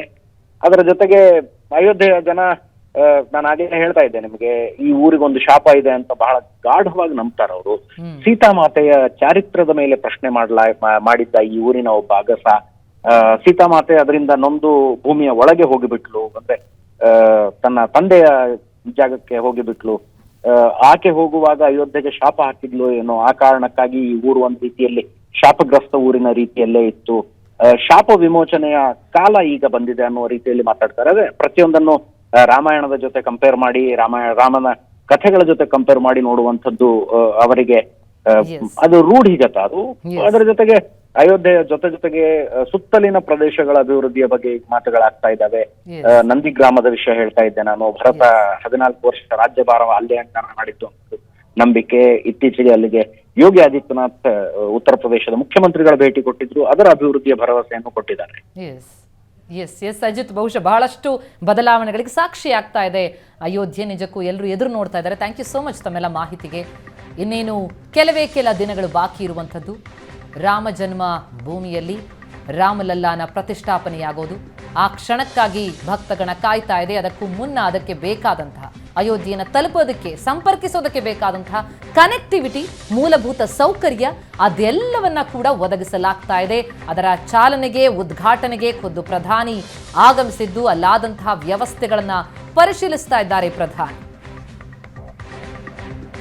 4 ರಸ್ತೆಗಳು ನವೀಕರಣಗೊಂಡಿದೆ, ಹೊಸ ರೈಲ್ವೆ ನಿಲ್ದಾಣ ನಿರ್ಮಾಣ ಆಗಿದೆ, ಅದ್ಭುತವಾದಂತಹ ವಿಮಾನ ನಿಲ್ದಾಣ ನಿರ್ಮಾಣ ಆಗಿದೆ, ಟೌನ್ಶಿಪ್ ನಿರ್ಮಾಣಕ್ಕೆ ಚಾಲನೆ ಸಿಗ್ತಾ ಇದೆ. ಅಯೋಧ್ಯೆಯಲ್ಲಾದಂತಹ ಈ ಬದಲಾವಣೆ, ಬೆಳವಣಿಗೆ, ಅಭಿವೃದ್ಧಿ, ಸಿದ್ಧತೆ ಇದೆಲ್ಲದರ ಪರಿಶೀಲನೆಯನ್ನ ಪ್ರಧಾನಿ ನಡೆಸ್ತಾ ಇರುವಂಥದ್ದು.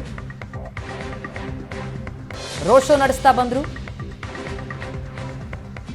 1450 ಕೋಟಿ ವೆಚ್ಚದಲ್ಲಿ ನಿರ್ಮಾಣವಾಗಿರುವಂತಹ ವಿಮಾನ ನಿಲ್ದಾಣ, ರಾಮ ಮಂದಿರವನ್ನ ಹೋಲುವಂಥದ್ದೇ ವಾಸ್ತುಶಿಲ್ಪ ಹೊಂದಿರುವ ಟರ್ಮಿನಲ್.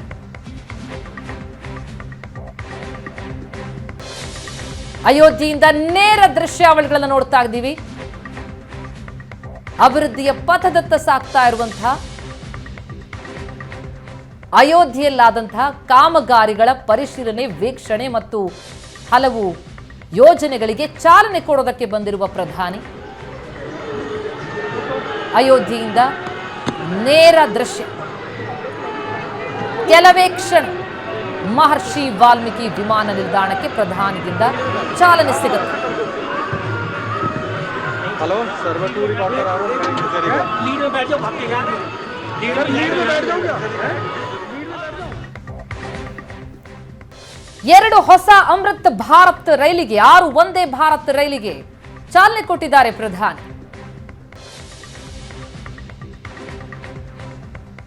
ವರ್ಷಗಳ ಹಿಂದೆ ಅಯೋಧ್ಯೆಗೆ ಹೋದವರಿಗೆ ಈಗ ಹೋದ್ರೆ ಅಯೋಧ್ಯೆಯ ಗುರುತೇ ಸಿಗಲ್ಲ. ಆ ಮಟ್ಟಿಗಿನ ಬದಲಾವಣೆಗಳಾಗಿದೆ, ಆ ಮಟ್ಟಿಗಿನ ಅಭಿವೃದ್ಧಿ ಆಗ್ತಾ ಇದೆ.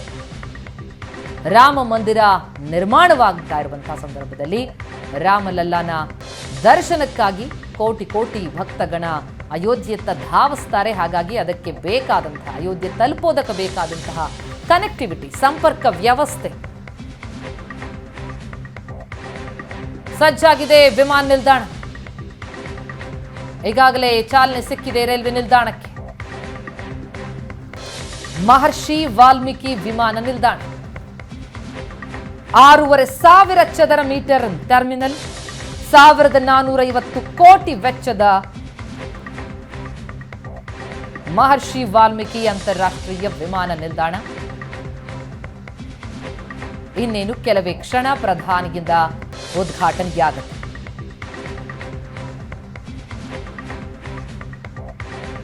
ಪ್ರತಿಯೊಂದರಲ್ಲೂ ಕೂಡ ರಾಮನ ಛಾಪ್ ಇಲ್ಲಿ ಕಂಡು ಬರುತ್ತೆ. ಆ ರೀತಿಯಲ್ಲಿ ವಿನ್ಯಾಸಗೊಳಿಸಲಾಗಿದೆ. ದೃಶ್ಯಗಳನ್ನು ನಾವು ನೋಡ್ತಾ ಇದ್ದೀವಿ. ರಾಮಾಯಣದ ಕತೆ ಅದನ್ನ ಈ ರೀತಿ ಚಿತ್ರಣ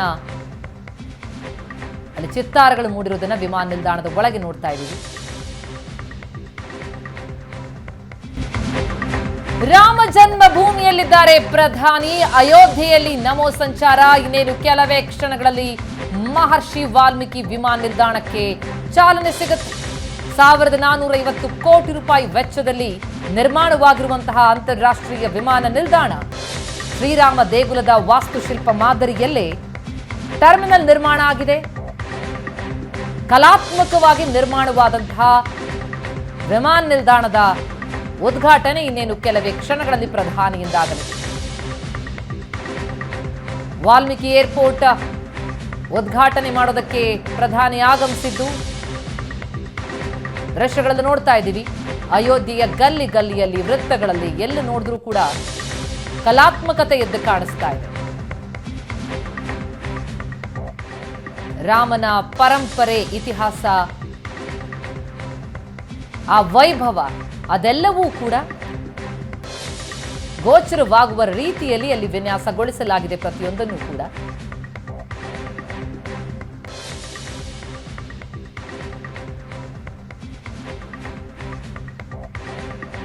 ಬೃಹತ್ತಾದಂತಹ ವೀಣೆ,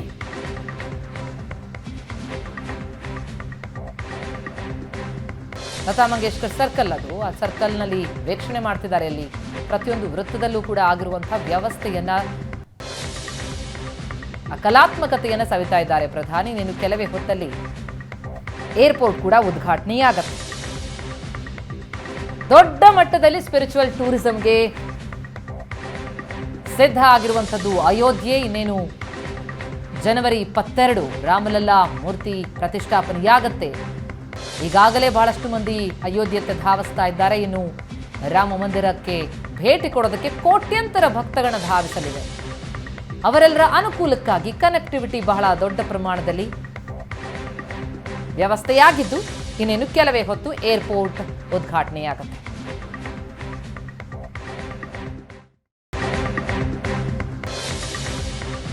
ಅಯೋಧ್ಯೆಯಲ್ಲಿ ಪ್ರಧಾನಿ. ನಾವೇನೀಗ ದೃಶ್ಯಗಳನ್ನು ನೋಡ್ತಾ ಇದ್ದೀವಿ. ಲತಾ ಮಂಗೇಶ್ಕರ್ ಸರ್ಕಲ್ ಅದು. ಅಯೋಧ್ಯೆಯಲ್ಲಿ ಬೃಹತ್ ಆದಂತಹ ವೀಣೆಯನ್ನ ಅಲ್ಲಿ ಪ್ರತಿಷ್ಠಾಪಿಸಲಾಗಿದೆ. ಖ್ಯಾತ ಗಾಯಕಿ ಲತಾ ಮಂಗೇಶ್ಕರ್ ಅವರ ನೆನಪಿನಲ್ಲಿ ಅಲ್ಲಿ ಅವರ ಹೆಸರನ್ನೇ ಇಡಲಾಗಿದೆ ಆ ಸರ್ಕಲ್ಗೆ. ಅಲ್ಲಿ ಆದಂತಹ ಸಿದ್ಧತೆ ಜೊತೆಗೆ ಆ ವೀಣೆಯನ್ನ ವೀಕ್ಷಿಸಿದಂತಹ ಪ್ರಧಾನಿ. ಸುತ್ತಲೂ ಕೂಡ ಅಲ್ಲೂ ಬಹಳಷ್ಟು ದೊಡ್ಡ ಸಂಖ್ಯೆಯಲ್ಲಿ ಜನಸಾಗರ ನಡೆದಿರೋದನ್ನು ನೋಡ್ತಾ ಇದ್ದೀವಿ. ಪ್ರಧಾನಿಯನ್ನ ನೋಡೋದಕ್ಕೆ ಅಂತ ಬಂದಂತಹ ಜನಸಾಗರ ಅದು. ಇನ್ನೇನು ಕೆಲವೇ ಹೊತ್ತಲ್ಲಿ ವಿಮಾನ ನಿಲ್ದಾಣ ಉದ್ಘಾಟನೆ ಮಾಡ್ತಾರೆ ಪ್ರಧಾನಿ. ಈಗಾಗಲೇ 15 ಕಿಲೋಮೀಟರ್ ರೋಡ್ ಶೋ ನಡೆಸಿದ್ರು ರೈಲ್ವೆ ನಿಲ್ದಾಣ ಉದ್ಘಾಟನೆಗೂ ಮುನ್ನ. ರಸ್ತೆ ಇಕ್ಕೆಲೆಗಳಲ್ಲೂ ಬಹಳ ದೊಡ್ಡ ಸಂಖ್ಯೆಯಲ್ಲಿ ಜನಸಾಗರ ನೆರೆದಿತ್ತು. ಹೂಮಳೆಗೈದು ಪ್ರಧಾನಿಗೆ ಭರ್ಜರಿ ಸ್ವಾಗತವನ್ನ ಕೋರಿದ್ರು. ಯಾಕಂದ್ರೆ ಅಷ್ಟು ದೊಡ್ಡ ಪ್ರಮಾಣದಲ್ಲಿ ಅಭಿವೃದ್ಧಿಯ ಪಥದಲ್ಲಿ ಸಾಗ್ತಾ ಇದೆ ಅಯೋಧ್ಯೆ. ಬಹಳಷ್ಟು ಮೂಲಭೂತ ಸೌಕರ್ಯಗಳನ್ನು ಒದಗಿಸಲಾಗ್ತಾ ಇದೆ. ರಾಮ ಜನ್ಮಭೂಮಿಯಲ್ಲಿ ಭವ್ಯವಾದಂತಹ ಶ್ರೀರಾಮನ ಮಂದಿರ ನಿರ್ಮಾಣಗೊಳ್ತಿರುವ ಹಿನ್ನೆಲೆಯಲ್ಲಿ ಜನವರಿ 22ಕ್ಕೆ ರಾಮಲಲ್ಲಾ ಪ್ರತಿಷ್ಠಾಪನೆಯಾಗಿ ರಾಮನ ದರ್ಶನವನ್ನ ಪಡೆಯೋದಕ್ಕೆ, ಬಾಲರಾಮನ ದರ್ಶನವನ್ನ ಪಡೆಯೋದಕ್ಕೆ ಅವಕಾಶ ಲಭ್ಯ ಆಗುತ್ತೆ ಭಕ್ತಗಣಕ್ಕೆ. ಹಾಗಾಗಿ ಬರುವ ಜನಸಾಗರಕ್ಕೆ ಅನುಕೂಲ ಆಗಲಿಕ್ಕೆ ಬೇಕಾದಂತಹ ವ್ಯವಸ್ಥೆ, ಕನೆಕ್ಟಿವಿಟಿ, ಸಂಪರ್ಕ ವ್ಯವಸ್ಥೆ ಸಿದ್ಧ ಆಗಿದೆ.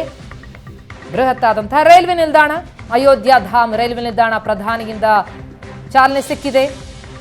ಇನ್ನೇನು ಕೆಲವೇ ಕ್ಷಣಗಳಲ್ಲಿ ಏರ್ಪೋರ್ಟ್ಗೂ ಕೂಡ ಚಾಲನೆ ದೊರೆಯಲಿದೆ. ಮಹರ್ಷಿ ವಾಲ್ಮೀಕಿ ವಿಮಾನ ನಿಲ್ದಾಣ ವಾರ್ಷಿಕವಾಗಿ ಸುಮಾರು 10 ಲಕ್ಷ ಜನ ಇದರಲ್ಲಿ ಓಡಾಟ ನಡೆಸೋದಕ್ಕೆ ಬೇಕಾದಂತಹ ವ್ಯವಸ್ಥೆ ಇದೆ ಅನ್ನೋದ್ರ ಬಗ್ಗೆ ಮಾಹಿತಿಗಳು ಲಭ್ಯ ಆಗ್ತಾ ಇದೆ. ಜೊತೆಗೆ ಇದನ್ನ ಇನ್ನಷ್ಟು ವಿಸ್ತರಣೆ ಮಾಡೋದಕ್ಕೂ ಬೇಕಾದಂತಹ ಜಾಗ, ಅನುಕೂಲ ಎಲ್ಲವೂ ಕೂಡ ಅಲ್ಲಿ ಇರುವಂಥದ್ದು.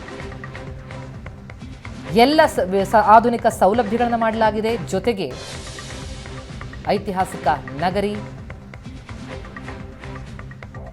ರಾಮ ಜನ್ಮಭೂಮಿಯಾಗಿರೋದ್ರಿಂದ ಶ್ರೀರಾಮ ಮಂದಿರವನ್ನೇ ಹೋಲುವಂತಹ ವಾಸ್ತುಶಿಲ್ಪದಲ್ಲಿ ಟರ್ಮಿನಲ್ ನಿರ್ಮಾಣ ಆಗಿತ್ತು. ರಾಮ ಮಂದಿರ ಮಾದರಿಯಲ್ಲೇ ನಿರ್ಮಾಣಗೊಂಡ ಏರ್ಪೋರ್ಟ್ನ ಒಳಗೂ ಕೂಡ ರಾಮಾಯಣದ ಸಂಪೂರ್ಣ ಚಿತ್ರಣ. ಎಷ್ಟು ದೃಶ್ಯಗಳು ನೋಡ್ತಾ ಇದ್ದೀವಿ. ಸ್ಕ್ರೀನ್ನ ಎಡಭಾಗದಲ್ಲಿ ನಾವು ನೋಡ್ತಾ ಇರೋದು ರೋಡ್ ಶೋನಲ್ಲಿ ಪ್ರಧಾನಿ ಬಂದಂಥ ಸಂದರ್ಭ. ಸ್ಕ್ರೀನ್ನ ಮಧ್ಯಭಾಗದಲ್ಲಿ ನಾವು ನೋಡ್ತಾ ಇರೋದು ಅಯೋಧ್ಯ ಧಾಮ ರೈಲ್ವೆ ನಿಲ್ದಾಣದ ಉದ್ಘಾಟನೆಯ ಸಂದರ್ಭದಲ್ಲಿ ಅಲ್ಲಿನ ವ್ಯವಸ್ಥೆ, ಸಿದ್ಧತೆ ಹೇಗಾಗಿದೆ, ಅನುಕೂಲ ಅದೆಲ್ಲವನ್ನ ಅಧಿಕಾರಿಗಳಿಂದ ಮಾಹಿತಿಯನ್ನ ಪ್ರಧಾನಿ ಪಡೆದಂತಹ ಸಂದರ್ಭ. ಇನ್ನು ಅಲ್ಲಿಂದ ಏರ್ಪೋರ್ಟ್ನತ್ತ ಧಾವಿಸಿರುವಂತಹ ಪ್ರಧಾನಿ ಇನ್ನೇನು ಕೆಲವೇ ಕ್ಷಣಗಳಲ್ಲಿ ವಾಲ್ಮೀಕಿ ವಿಮಾನ ನಿಲ್ದಾಣಕ್ಕೆ, ಮಹರ್ಷಿ ವಾಲ್ಮೀಕಿ ಅಂತಾರಾಷ್ಟ್ರೀಯ ವಿಮಾನ ನಿಲ್ದಾಣ ಪ್ರಧಾನಿಯಿಂದ ಉದ್ಘಾಟನೆಯಾಗುತ್ತೆ.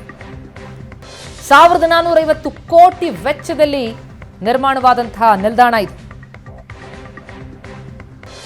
ಬರೋಬ್ಬರಿ 15,700 ಕೋಟಿಯ ವಿವಿಧ ಯೋಜನೆಗಳಿಗೆ ಪ್ರಧಾನಿಯಿಂದ ಚಾಲನೆ ಸಿಗ್ತಾ ಇರೋದು. ಏರ್ಪೋರ್ಟ್, ರೈಲ್ವೆ ಸ್ಟೇಷನ್, ಬೃಹತ್ತಾದಂತಹ ರಸ್ತೆಗಳು,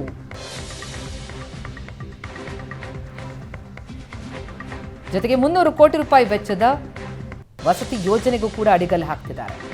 2180 ಕೋಟಿ ವೆಚ್ಚದ ಗ್ರೀನ್ಫೀಲ್ಡ್ ಟೌನ್ಶಿಪ್ ನಿರ್ಮಾಣಕ್ಕೆ ಶಂಕುಸ್ಥಾಪನೆಯನ್ನು ಪ್ರಧಾನಿ ನೆರವೇರಿಸುತ್ತಿರುವಂಥದ್ದು. ನವೀಕರಣ ಮಾಡಲಾದಂತಹ 4 ರಸ್ತೆಗಳ ಉದ್ಘಾಟನೆಯಾಗ್ತಾ ಇದೆ. ಒಟ್ಟಾರೆಯಾಗಿ ಅಯೋಧ್ಯೆಯ ಚಿತ್ರಣ ಬದಲಾಗಿದೆ, ಮತ್ತಷ್ಟು ಬದಲಾಗ್ತಾ ಇದೆ. ಮಂದಿರ ಮಾದರಿಯ ಏರ್ಪೋರ್ಟ್,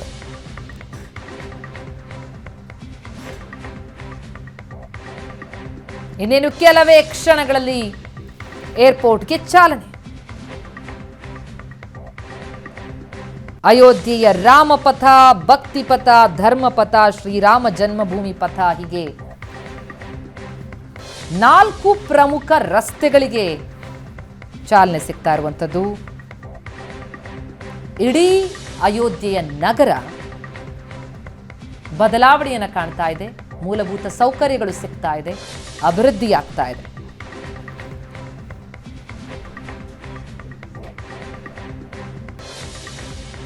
ಹಲವು ವಿಶೇಷತೆಗಳನ್ನು ಹೊಂದಿರುವಂತಹ ಏರ್ಪೋರ್ಟ್.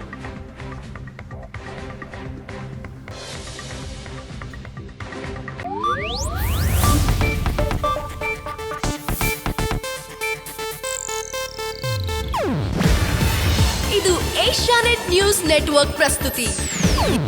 ನೀವು ನೋಡ್ತಿದ್ದೀರಾ ಏಷ್ಯಾನೆಟ್ ಸುವರ್ಣ ನ್ಯೂಸ್.